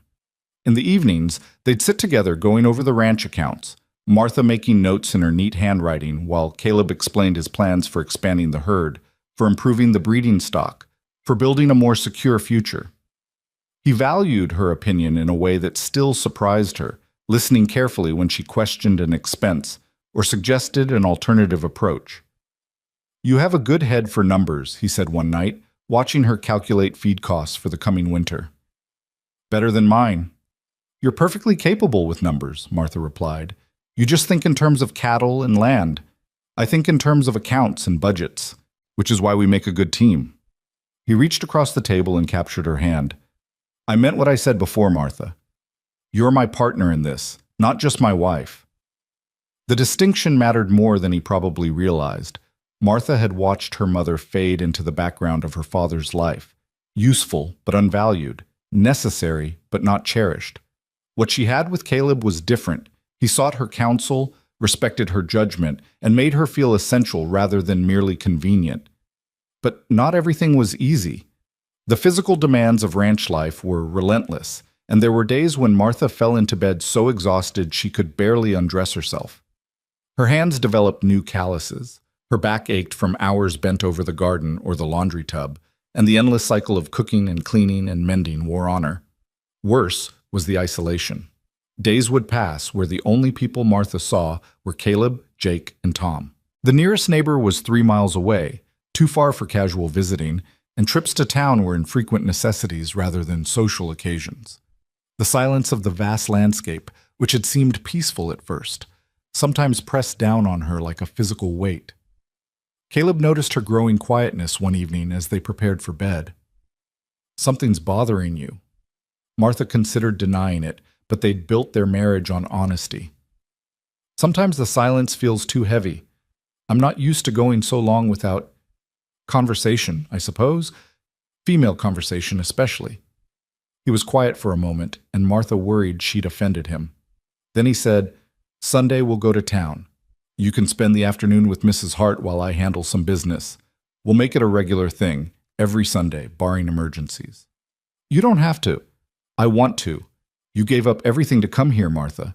The least I can do is make sure you don't lose yourself in the process." But it was a small thing, but it mattered enormously. The Sunday visits became a lifeline, a chance to talk with Mrs. Hart and the other ranch wives who gathered at her house, to share recipes and remedies and the small frustrations of frontier life. The women welcomed Martha with a warmth that surprised her, curious about the woman who'd won Caleb Turner's notoriously guarded heart. "He's different since you arrived," Mrs. Cooper said one Sunday afternoon as they all sat sewing together. "Lighter, somehow, like a weight's been lifted." "Caleb was always too serious," Mrs. Hart added, "too focused on survival to think about living. You've changed that." Martha wasn't sure she believed she'd changed anything, but she treasured the friendship these women offered, the sense of community that made the isolation more bearable. Summer deepened into the hard heat of August, and the landscape transformed from green to gold to brown as the grass dried under the relentless sun. The creek that had run full and strong in spring dwindled to a trickle, and Caleb grew increasingly concerned about water for the cattle. "If we don't get rain soon, we'll have to move them to the high pastures earlier than planned," he said one morning, studying the cloudless sky with frustration. "But the grass up there isn't ready yet. They'll overgraze it, and we'll have nothing left for late fall." Martha had been managing the household accounts and knew exactly how precarious their financial situation was. They'd invested heavily in new breeding stock that spring, counting on good grass and sufficient water to bring the herd through to profitable sales in the fall. If the drought continued, they'd be forced to sell early at reduced prices, losing money they couldn't afford to lose. "What about the springs in the north section?" she asked. "You mentioned them when we first arrived. Could we move some cattle there?" "Those springs are on government land. I've been using them informally, but if other ranchers decide to move their stock there too, there won't be enough water for everyone." "Then we need to file proper claims before anyone else does." Caleb looked at her with surprise. "You know about water rights filing?" "My grandfather dealt with it back in Nebraska. It's complicated, but if we can prove we've been using those springs, we might be able to secure legal access." She stood and moved to the shelf where Caleb kept his ranch records. "Do you have documentation of when you first started using that range?" They spent the evening going through years of journals and notes, piecing together a history of Caleb's use of the government lands. Martha drafted a formal claim letter, citing regulations she remembered her grandfather explaining, and the next day Caleb rode to the land office in the county seat to file the paperwork. He returned 3 days later, exhausted but triumphant. "They accepted the claim. The springs are ours, legally recognized." "Martha, if you hadn't known about the filing process, I would have lost access completely. Another rancher had already inquired about those same springs." The victory felt sweet, but it highlighted something Martha was beginning to understand. Success in this territory required more than hard work. It required knowledge, strategy, and the ability to navigate legal and practical challenges that could destroy the unwary. As autumn approached, bringing blessed relief from the summer heat but no significant rain, new challenges emerged. Caleb received word that cattle prices were down across the territory, a result of too many ranchers trying to sell at once in response to the drought. "We're going to take a loss this year," he said grimly, showing Martha the figures.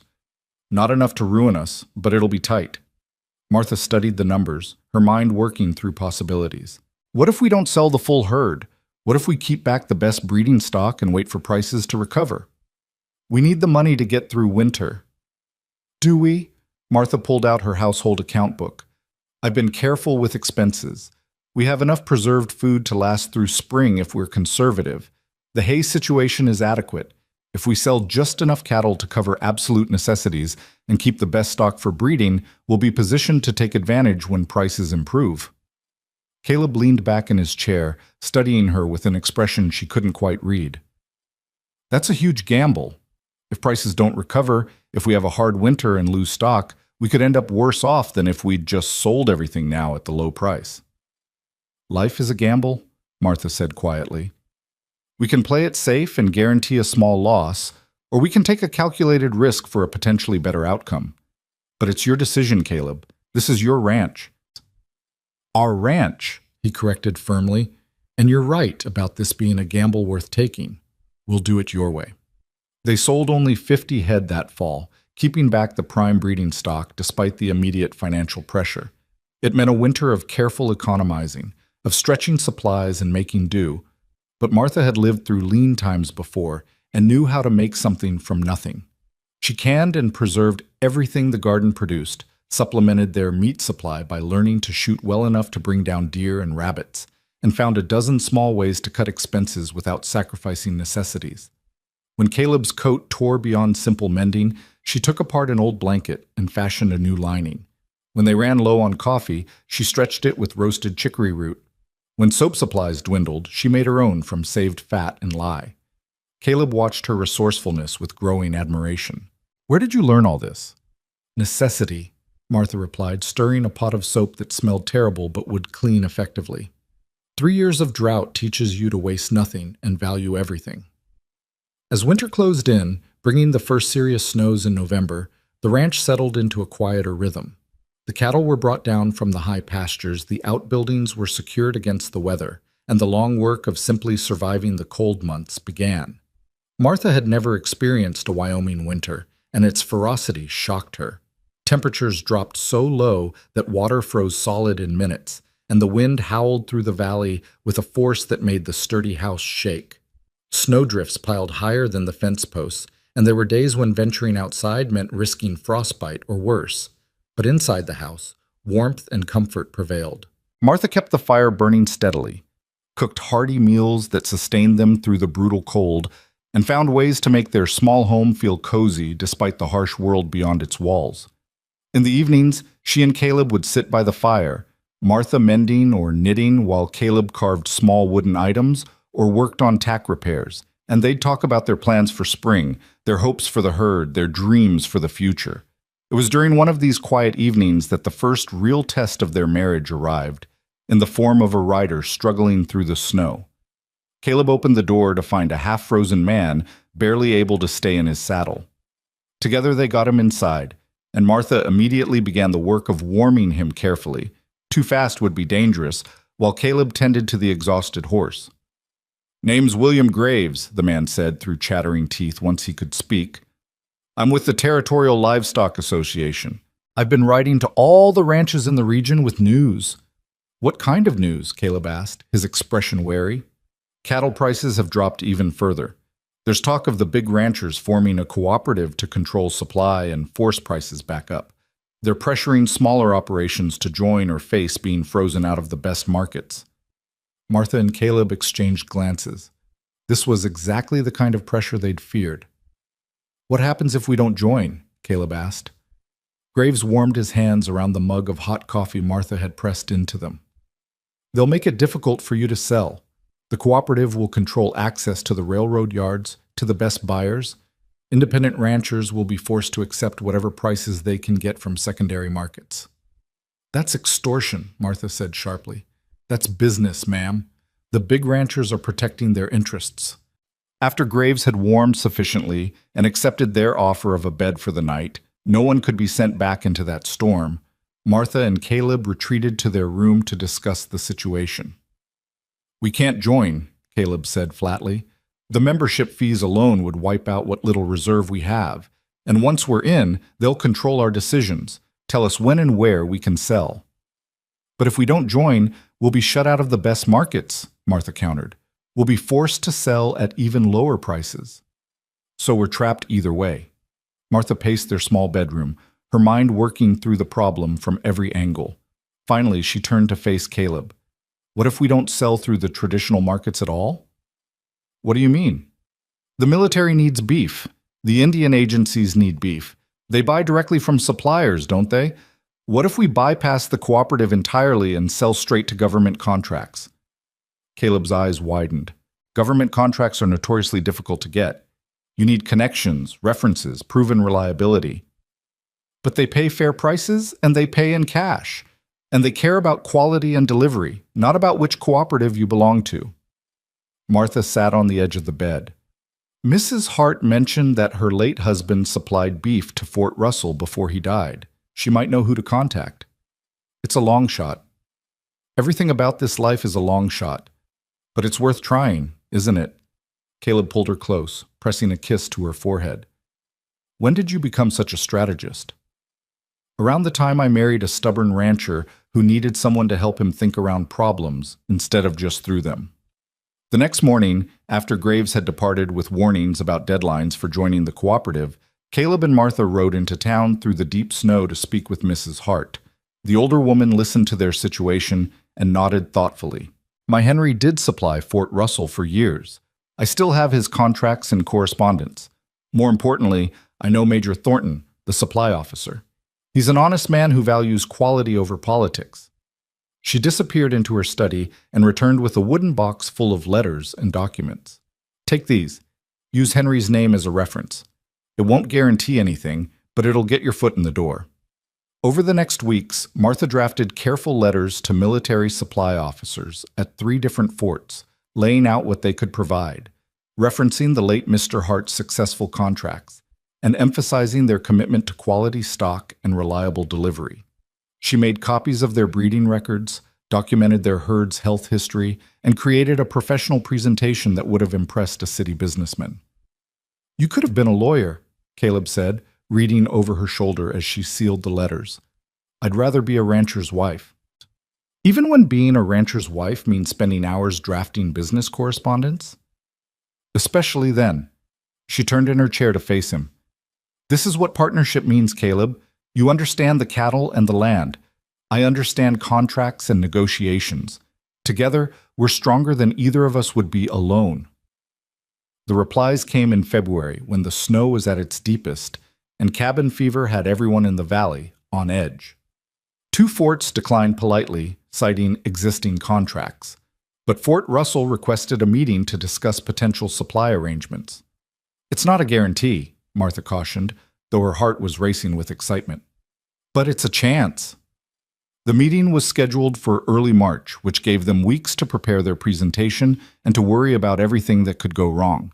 It was during this tense waiting period that the second test arrived, this one more personal and infinitely more painful. Martha was in town collecting mail when she heard the whispers. 2 women standing outside the general store, their voices just loud enough to carry. Heard she was sent as a replacement for her sister. The real bride ran off rather than marry Caleb Turner. Poor man probably didn't even realize what he was getting until it was too late, trapped by honor into keeping the plain sister. Such a shame. Catherine Lowell was supposed to be a beauty. Can't imagine how disappointed he must have been. Martha stood frozen, the mail clutched in her hands, the words striking her like physical blows. She'd known people would talk, but hearing it spoken aloud, hearing the pity and derision in their voices, brought back every insecurity she'd thought she'd overcome. She finished her errands mechanically, maintaining a composed expression until she could escape to the wagon. The ride home was a blur, the women's words echoing in her mind. Replacement, plain sister, trapped by honor. By the time she reached the ranch, doubt had taken root like poison in her heart. Had Caleb truly chosen her, or had he simply made the best of a bad situation? Did he look at her and wish she was Catherine? Did he regret marrying the practical sister instead of waiting for someone he could actually love? She was in the kitchen preparing dinner when Caleb came in from afternoon chores, stamping snow from his boots and bringing the smell of cold air and horses with him. "Something wrong?" he asked immediately, reading her expression. "No, nothing's wrong." "Martha." He crossed to her, tilting her chin up so she had to meet his eyes. "Don't lie to me. What happened?" The whole story came tumbling out. The overheard conversation, the doubts it had stirred, the fears she'd been carrying since the day she arrived. By the time she finished, tears were streaming down her face. "What if they're right? What if you're only with me because you felt obligated? Because I was convenient and capable and you needed someone?" Caleb's expression had grown increasingly dark as she spoke. When she finished, he took both her hands in his grip firm and warm. "Listen to me very carefully, Martha Turner. The day you arrived and told me the truth about why you'd come, I could have sent you straight back. No one would have blamed me. The contract was based on false pretenses, and I had every legal and moral right to refuse you. But I needed a lot of things, but I didn't need you specifically. I could have written to a dozen different matchmaking services, could have found another woman willing to come west. Hell, Mrs. Cooper's niece had been dropping hints for months that she'd be interested."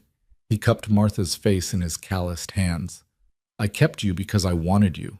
Not because I was trapped, not because I was desperate, but because from the first moment you started talking, I recognized something in you that I'd been looking for without even knowing it." "What?" "Strength, honesty, the kind of courage it takes to walk into the unknown and face whatever comes. You didn't hide who you were or try to be someone you thought I wanted. You were just yourself, practical, capable, honest Martha, who'd rather risk rejection than start a marriage with lies." His thumbs brushed away her tears. "Do you know what I thought when I saw you standing in Mrs. Hart's parlor?" Martha shook her head, unable to speak. "I thought, here's a woman who knows what hard work means. Here's someone who won't break when life gets difficult. Here's someone I could actually build something with." He leaned his forehead against hers. "And I was right. Everything we've accomplished these past months, navigating the drought, securing the water rights, finding alternative markets, we did that together. You're not my consolation prize, Martha. You're my partner, my equal, and the best decision I ever made." "But I'm not beautiful like Catherine would have been." "No, you're not beautiful like Catherine. You're beautiful like Martha, strong and real and mine." He kissed her softly. "I don't care what those gossiping hens in town think they know. They don't live here. They don't see you working beside me every day. Don't see how you've transformed this house into a home. Don't understand that what we have is worth more than any pretty face." Martha buried her face against his chest, feeling the steady beat of his heart, letting his words sink into the wounded places in her soul. "I'm sorry. I shouldn't have doubted you. You're human. Doubt happens. But Martha, when you feel that doubt creeping in, I need you to come to me. We face problems together, remember? That includes problems in here." He tapped her forehead gently, then moved his hand to rest over her heart. "And in here." That night, as they lay in bed with the wind howling outside, Caleb spoke into the darkness. "You want to know something? I'm glad Catherine ran away." Martha stirred against his shoulder. "What?" "I mean it. If she'd come as planned, I would have married her because I'd given my word. And we probably would have been miserable together, her resenting the hardship, me resenting her resentment. We would have survived, but we wouldn't have thrived." He tightened his arm around her. "Instead, I got you. I got a woman who chose this life, who fights for what we're building, who makes me believe we can survive anything as long as we face it together. So yes, I'm glad Catherine ran away because her running brought you to me." Martha pressed closer, feeling something tight and painful in her chest finally loosen. "I'm glad too." The next Sunday, Martha walked into church with her head high, wearing her best dress, and Caleb's mother's ring shining on her finger. When the two gossiping women she'd overheard tried to avoid her eyes, Martha walked straight up to them with Caleb at her side. "Good morning, Mrs. Fletcher. Mrs. Thompson," she said clearly. "Beautiful day, isn't it?" The women stammered greetings, clearly uncomfortable. "I understand there's been some talk about how Caleb and I came to be married," Martha continued, her voice pleasant but firm. So let me be perfectly clear. My sister made a choice to pursue a different life. I made a choice to come west and build something real. Caleb made a choice to give me a chance to prove myself. And every day since, we've both chosen each other and this life we're creating together. If that's disappointing to anyone, well, that's their burden to carry, not ours. She smiled sweetly, linked her arm through Caleb's, and walked into the church, leaving the speechless women behind. That was magnificent, Caleb murmured. I learned from the best, Martha replied. You taught me that standing up for what's yours is part of surviving in this territory. Our marriage is ours, and I'm done letting anyone make me feel ashamed of it. March arrived with the first hints of spring, and with it came the meeting at Fort Russell. Caleb and Martha rode in together, Martha carrying her carefully prepared documents, and Caleb carrying samples of their best beef jerky and preserved meat to demonstrate quality. Major Thornton was a practical man in his 50s, more interested in facts than flattery. He listened as Caleb explained their operation, examined their breeding records, asked pointed questions about their capacity to deliver on schedule and in quantity. Then he turned to Martha. Mrs. Turner, your letters were very professional. Unusually so for a ranch wife, if you don't mind my saying. I don't mind at all, Major. My grandfather believed in thorough documentation and clear communication. I've simply applied those principles to our ranch management. And you keep the books? I do. Would you like to see them? She spread their account ledgers on the table, showing him 3 years of meticulously documented expenses, inventory, breeding records, and sales. Thornton studied them with the eye of a man who knew exactly what he was looking at. These are better maintained than some military supply records I've seen, he admitted, and your herd health documentation is exceptional. We've had problems with suppliers delivering sick animals. How do you ensure quality? For the next hour, Martha and Caleb tag-teamed the presentation, each playing to their strengths. Caleb explained their breeding program and grazing rotation. Martha detailed their health protocols and quality control measures. Together, they painted a picture of a ranch that was small but exceptionally well managed. Finally, Thornton leaned back in his chair. I'll be honest with you. We typically work with larger operations, but we've had issues with those operations treating us as just another customer, delivering whatever they can spare rather than what we actually need. You're proposing something different, a dedicated supply relationship where you prioritize our needs. We are, Martha confirmed.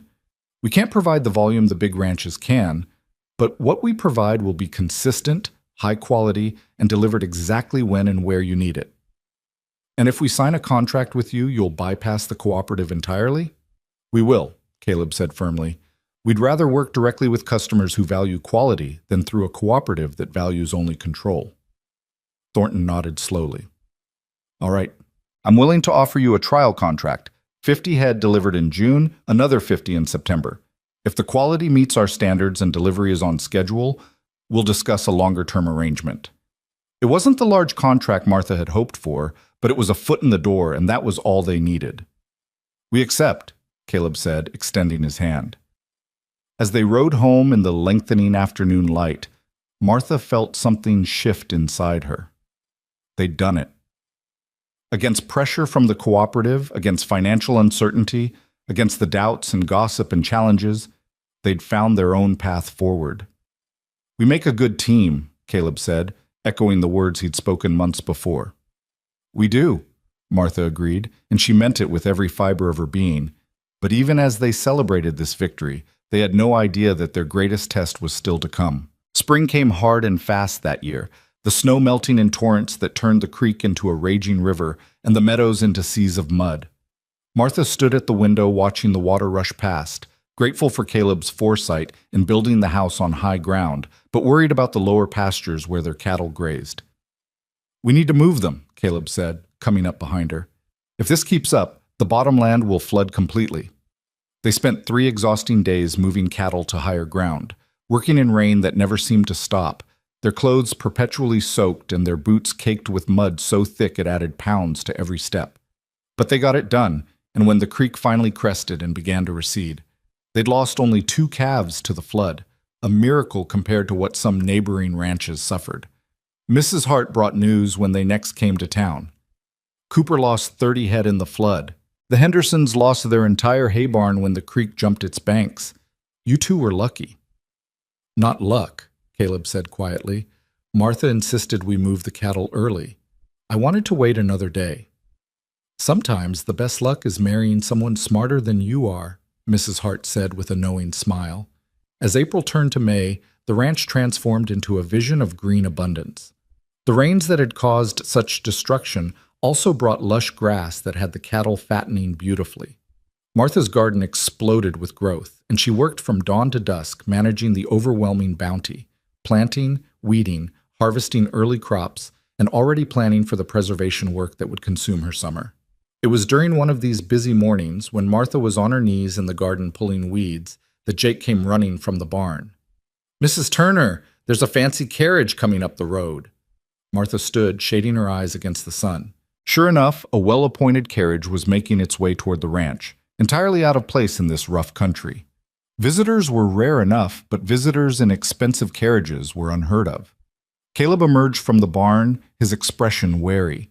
Together they watched as the carriage pulled up in front of the house and the driver climbed down to open the door. A woman stepped out, and Martha's heart stopped.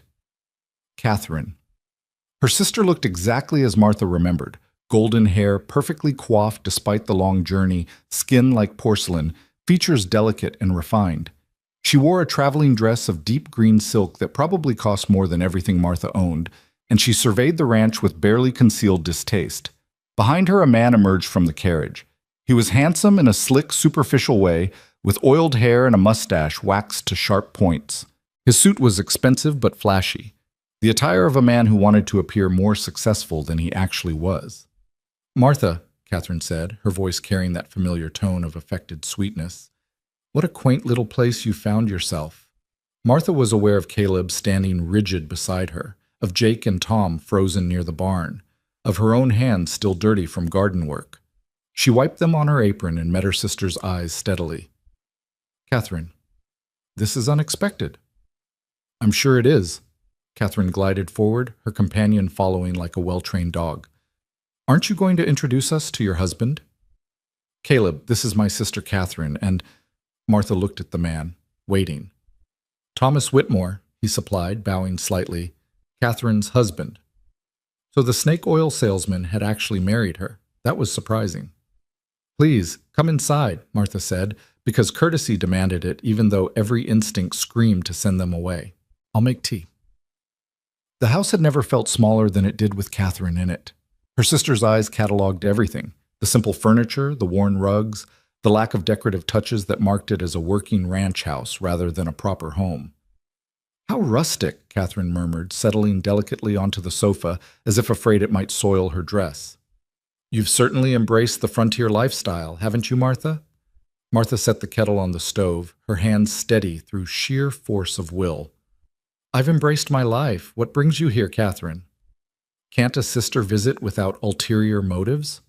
Not when that sister ran away rather than honor her commitments and hasn't been heard from in nearly 9 months. Catherine's perfect smile faltered slightly. Thomas stepped forward, his voice smooth and practiced. "Now, ladies, there's no need for hostility. We've come because we heard about your good fortune, Mrs. Turner. Word travels, even to Boston." "What good fortune would that be?" Caleb asked, speaking for the first time. His voice was cold, and Martha could see the tension in his shoulders. "Why, your military contract, of course, and the rumor that cattle prices are finally recovering. After such a hard year, you must be relieved." Thomas smiled, showing too many teeth. Catherine felt terrible about the misunderstanding that brought Martha here instead of her. "We wanted to make amends." "There was no misunderstanding," Martha said flatly. "Catherine made a choice. She ran away with you rather than honor her agreement. I came in her place to spare my family the shame." "Such a noble sacrifice," Catherine said, but there was an edge beneath the sweetness now. "And look how well it turned out. You got a husband after all, even if he was meant for someone else." The words were designed to wound, to remind Martha that she was second choice, replacement, the sister nobody wanted. A year ago, they would have struck deep. But Martha had spent months building a life with Caleb, proving herself, earning her place. She was no longer the overlooked girl who'd boarded a stagecoach full of doubt. "Caleb was never meant for you, Catherine. You made that clear when you abandoned him before you'd ever met him. Martha poured tea with steady hands. So again, what brings you here? Thomas and Catherine exchanged glances. Then Catherine sighed dramatically. Very well, since you insist on being direct. Thomas's business ventures in Boston didn't work out as planned. We found ourselves in somewhat reduced circumstances. Temporarily reduced, Thomas added quickly. I have several promising opportunities in San Francisco, but we need capital to pursue them. Understanding dawned cold and clear. You want money. We want what's fair, Catherine said, her voice hardening. That contract with Caleb included a significant payment to our family, money that should have gone to me as the intended bride. Since you took my place, benefited from my agreement, it's only right that we share in your success. Martha set down the teapot with deliberate care. The money went to our family to save the farm from ruin, money that was spent before I ever arrived here. You have no claim to it. Don't I? Catherine leaned forward, all pretense of sweetness gone. I was the one Caleb wanted. I was the one he saw in that photograph, the one he wrote those letters to. You stole my life, Martha. You always were jealous of me, and you saw your chance and took it. The accusation was so absurd, so divorced from reality, that Martha almost laughed. I stole nothing. You threw it away. Because I didn't want to rot away on some isolated ranch. Catherine's composure was cracking. But that doesn't mean you had the right to take what was mine. Caleb married you thinking he was getting me. That's fraud, Martha. In some places, that could be grounds for annulment. The threat hung in the air like poison. Martha felt Caleb move beside her, his presence solid and reassuring, but he remained silent, letting her handle this battle. Caleb knew exactly who he was marrying, Martha said quietly. I told him the truth the moment I arrived. He had every opportunity to refuse me, and he chose not to.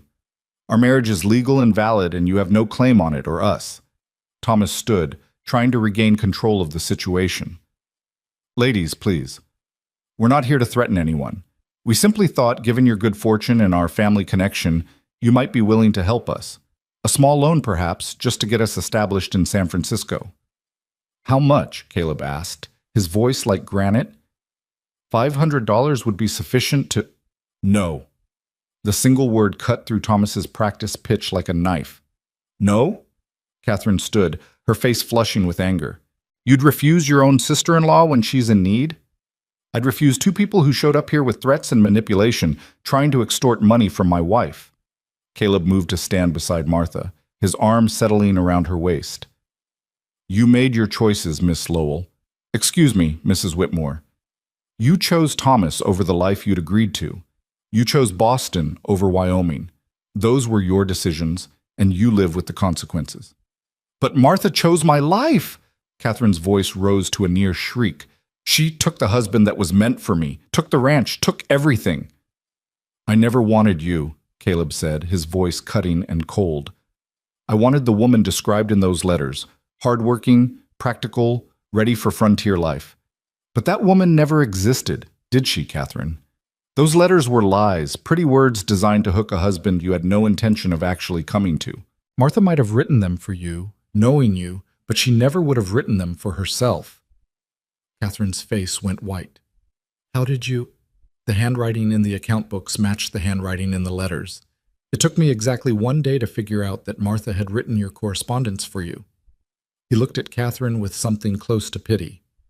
So no, you didn't lose anything when you ran away. You were never suited for this life, never wanted it, and would have been miserable here. The only fraud would have been you pretending to be someone you weren't. That's not fair, Catherine whispered, but the fight was draining from her voice. Life rarely is, Caleb replied. But here's what is fair. I'm going to give you and your husband a night's lodging and a hot meal because that's what decent people do for travelers. Tomorrow morning, you'll leave and you won't come back. If you're truly in financial difficulty, I'll give you $50 to help you reach San Francisco. That's more than you deserve and less than you're asking for, but it's all you're getting. Thomas began to protest, but Caleb held up a hand. Those are the terms. Take them or leave. Martha watched her sister's face cycle through emotions, rage, hurt, calculation, and finally resignation. Catherine had always been able to charm men into giving her what she wanted, but Caleb was immune to her particular brand of manipulation. "We'll take it," Catherine said finally, her voice small. The evening meal was awkward and silent. Martha served the food she'd prepared, her hands steady despite the turmoil inside her. This was her sister, the girl she'd grown up with, shared a room with, protected and covered for. And yet Catherine had come here not to reconnect or apologize, but to claim ownership of a life she'd never wanted in the first place. After dinner, Martha showed Catherine to the spare room while Thomas was directed to sleep in the barn with Jake and Tom. When they were alone, Catherine turned to face her sister. "You always were the strong one," she said quietly. "I used to hate that about you. Hate how nothing ever seemed to break you, how you just kept working and enduring while I needed beauty and attention to feel like I mattered." "Catherine, let me finish." Her sister's eyes were bright with unshed tears. "I thought running away with Thomas was my chance at a real life. Excitement, romance, the things I'd read about in novels. But Boston was expensive and Thomas was—" She laughed bitterly. "Thomas was exactly what Papa said he was. A smooth talker with no follow-through. We're not just in reduced circumstances, Martha. We're broke, completely broke." Martha felt an unwelcome surge of sympathy. "What will you do? Go to San Francisco and hope Thomas's latest scheme actually works, or find some other way to survive?" Catherine looked around the simple room. "You know what's funny? I always thought you were settling for less, accepting whatever life gave you because you weren't strong enough to demand more. But you weren't settling at all, were you? You were choosing substance over show, choosing real partnership over romantic fantasy. You chose better than I did." "It's not too late to choose differently," Martha said softly. "Yes, it is. I'm married to Thomas, for better or worse. Mostly worse." Catherine managed a weak smile. "But maybe in San Francisco we'll find our footing. Maybe I'll learn to appreciate what I have instead of always wanting more." "I hope you do." Catherine moved toward the door, then paused. "He loves you, you know, Caleb. I saw it in how he looked at you, how he stood beside you. That was never going to be me. Even if I'd come as planned, that depth of partnership, I could never have given him that. You could have tried." "No." Catherine shook her head. "I'm not built for trying, Martha. I'm built for taking the easy path and hoping it leads somewhere pleasant. You're built for the hard path, for fighting and earning and building. You were always the better sister. I'm sorry it took me so long to see it." She slipped out before Martha could respond, leaving her standing alone in the small room, tears finally spilling down her cheeks. Not for what was lost, but for what had never been possible between them. Caleb found her there a few minutes later. He pulled her into his arms without a word, letting her cry against his chest. "She's my sister," Martha said when she could speak, "and I don't even know her. Some people are meant to be in our lives, and some people are meant to teach us lessons and move on. Maybe Catherine is the latter. I wanted to help her. Even after everything, I wanted to. I know you did. That's who you are, Martha. Generous and kind even to people who don't deserve it." He tilted her face up. "But you can't save someone who doesn't want to be saved. Catherine made her choices. All you can do is make yours."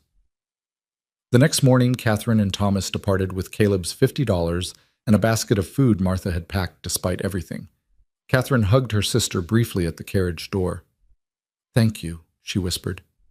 "And Martha, stop doubting yourself. You won. You got the better life, the better husband, the better everything. Own it."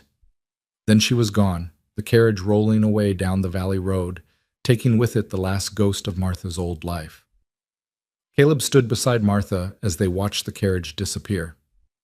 "You all right?" "I think so. It's strange. I spent so many years in her shadow, feeling like I wasn't enough because I wasn't her, and now she's jealous of me." "You were never in her shadow, Martha.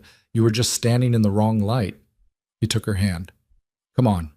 We have work to do." And there was work. Always work. The June delivery date for their military contract loomed, and they spent weeks selecting the best cattle, making sure every animal met their exacting standards.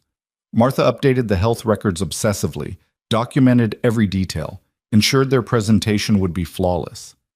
When they finally delivered the 50 head to Fort Russell, Major Thornton inspected each animal personally. His thoroughness was intimidating, but Martha had confidence in their stock. Finally, the major straightened and nodded. This is exactly what we asked for. Healthy animals, well-bred, properly documented. When can you deliver the September shipment? First week of September, unless you need them sooner, Caleb replied. First week is perfect. And Mr. Turner, Mrs. Turner, I'd like to discuss expanding our contract for next year. The quality of what you're providing is exceptional. They rode home with a check for more money than they'd seen in a year and the promise of future contracts that would secure their ranch's survival. Martha felt lightheaded with relief and triumph. We did it, she said as they crested the ridge overlooking their valley. We actually did it. You did it, Caleb corrected. You're the one who thought of government contracts, who drafted the letters, who maintained the records that impressed Thornton. I'm just the person who raises the cattle. We did it together, Martha insisted. That's what partnership means. Summer passed in a blur of hard work and careful planning. Martha's garden produced abundantly, and she spent long days canning and preserving, building up stores for the coming winter. The cattle fattened on rich grass, and Caleb's careful breeding program began to show results as this year's calves grew strong and healthy. In August, news arrived that the cooperative's attempt to control prices had collapsed. Too many members had cheated, selling outside the agreement, and the organization had fractured under the weight of its own corruption. Cattle prices were recovering naturally as supply and demand found equilibrium. We were right to stay independent, Martha said, reading the newspaper account. If we'd joined the cooperative, we'd be tied up in legal battles right now instead of fulfilling profitable contracts. Your grandfather would be proud, Caleb said. You learned his lessons well.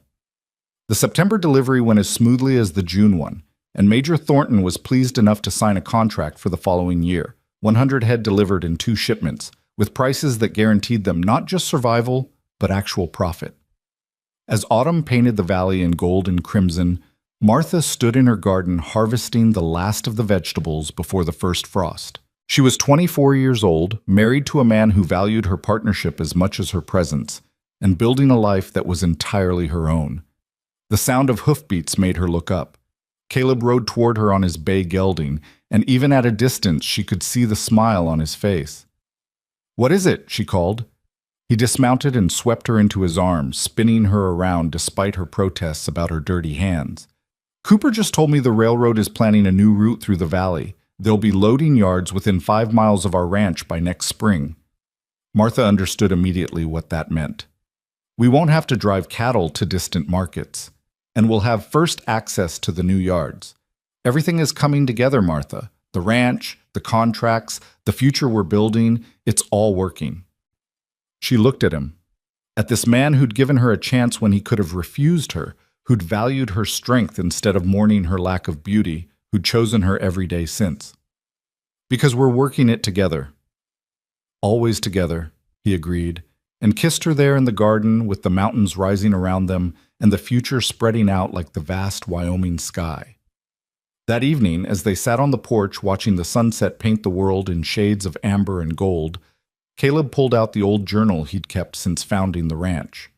He turned to a blank page and handed Martha the pen. Write today's date, he said. She did, curious. Now write this.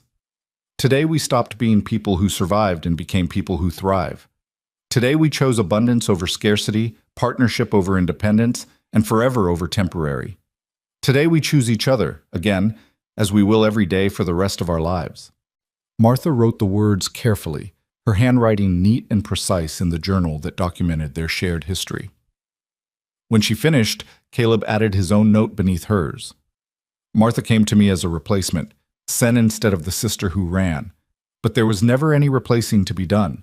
She was always the one I was meant to find, the partner I needed, the woman I choose, not because she was convenient or capable or necessary, but because she is herself, strong, honest, brave Martha, who stood in a parlor and told me the truth, even though it terrified her. She was never second choice. She was always the right choice. Forever and completely, she was always mine. Martha read his words through tears, and when she looked up, Caleb was watching her with an expression of such tenderness that her heart felt too large for her chest. I love you, she said, the words coming easily despite having never spoken them before. I should have said it sooner, but I love you, Caleb Turner. I love you too. he replied. From the moment you climbed into that wagon and chose to stay at the ranch instead of safe in town, I think I loved you. I just didn't have the sense to recognize it yet. They sat in comfortable silence as the sun slipped behind the mountains and the first stars appeared in the darkening sky.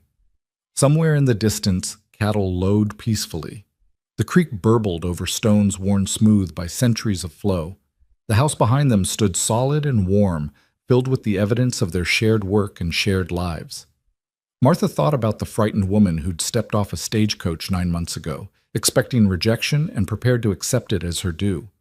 That woman had been so certain of her own unworthiness, so convinced that being useful was the best she could hope for. But she'd been wrong. Useful was good, but it wasn't enough. What she had with Caleb transcended mere utility. They were partners, yes, but they were also companions, lovers, friends. They'd built something together that was greater than the sum of its parts. A marriage, a home, a life. "What are you thinking?" Caleb asked. "I'm thinking that I'm grateful Catherine ran away. I'm grateful for the drought that sent me here. I'm grateful for every hard thing that happened because it led me to this moment, to this place, to you." "Me too," Caleb said quietly. "Every hardship, every setback, every moment I thought I might lose everything. It was all leading me to you." As winter's first cold breath whispered through the valley and the stars wheeled overhead in their ancient dance, Martha Lowell Turner sat beside her husband and felt completely, utterly, triumphantly home. She'd been sent as a replacement for the beautiful sister who'd run, but she'd arrived as herself, plain, practical, determined Martha. And in arriving as herself, in refusing to pretend or diminish or apologize for who she was, she'd found what she'd been searching for all along. Not visibility, though she had that now in Caleb's eyes that saw her completely. Not usefulness, though she was essential to everything they built. Not even love, though they had that in abundance. What she'd found was belonging. The deep, unshakable knowledge that she was exactly where she was meant to be, with exactly who she was meant to be with, living exactly the life she was meant to live. She'd been chosen. Not as second best or consolation prize, not out of obligation or necessity, but deliberately and completely. Caleb had chosen her, and every day since they'd chosen each other, forever and fully their own. The end.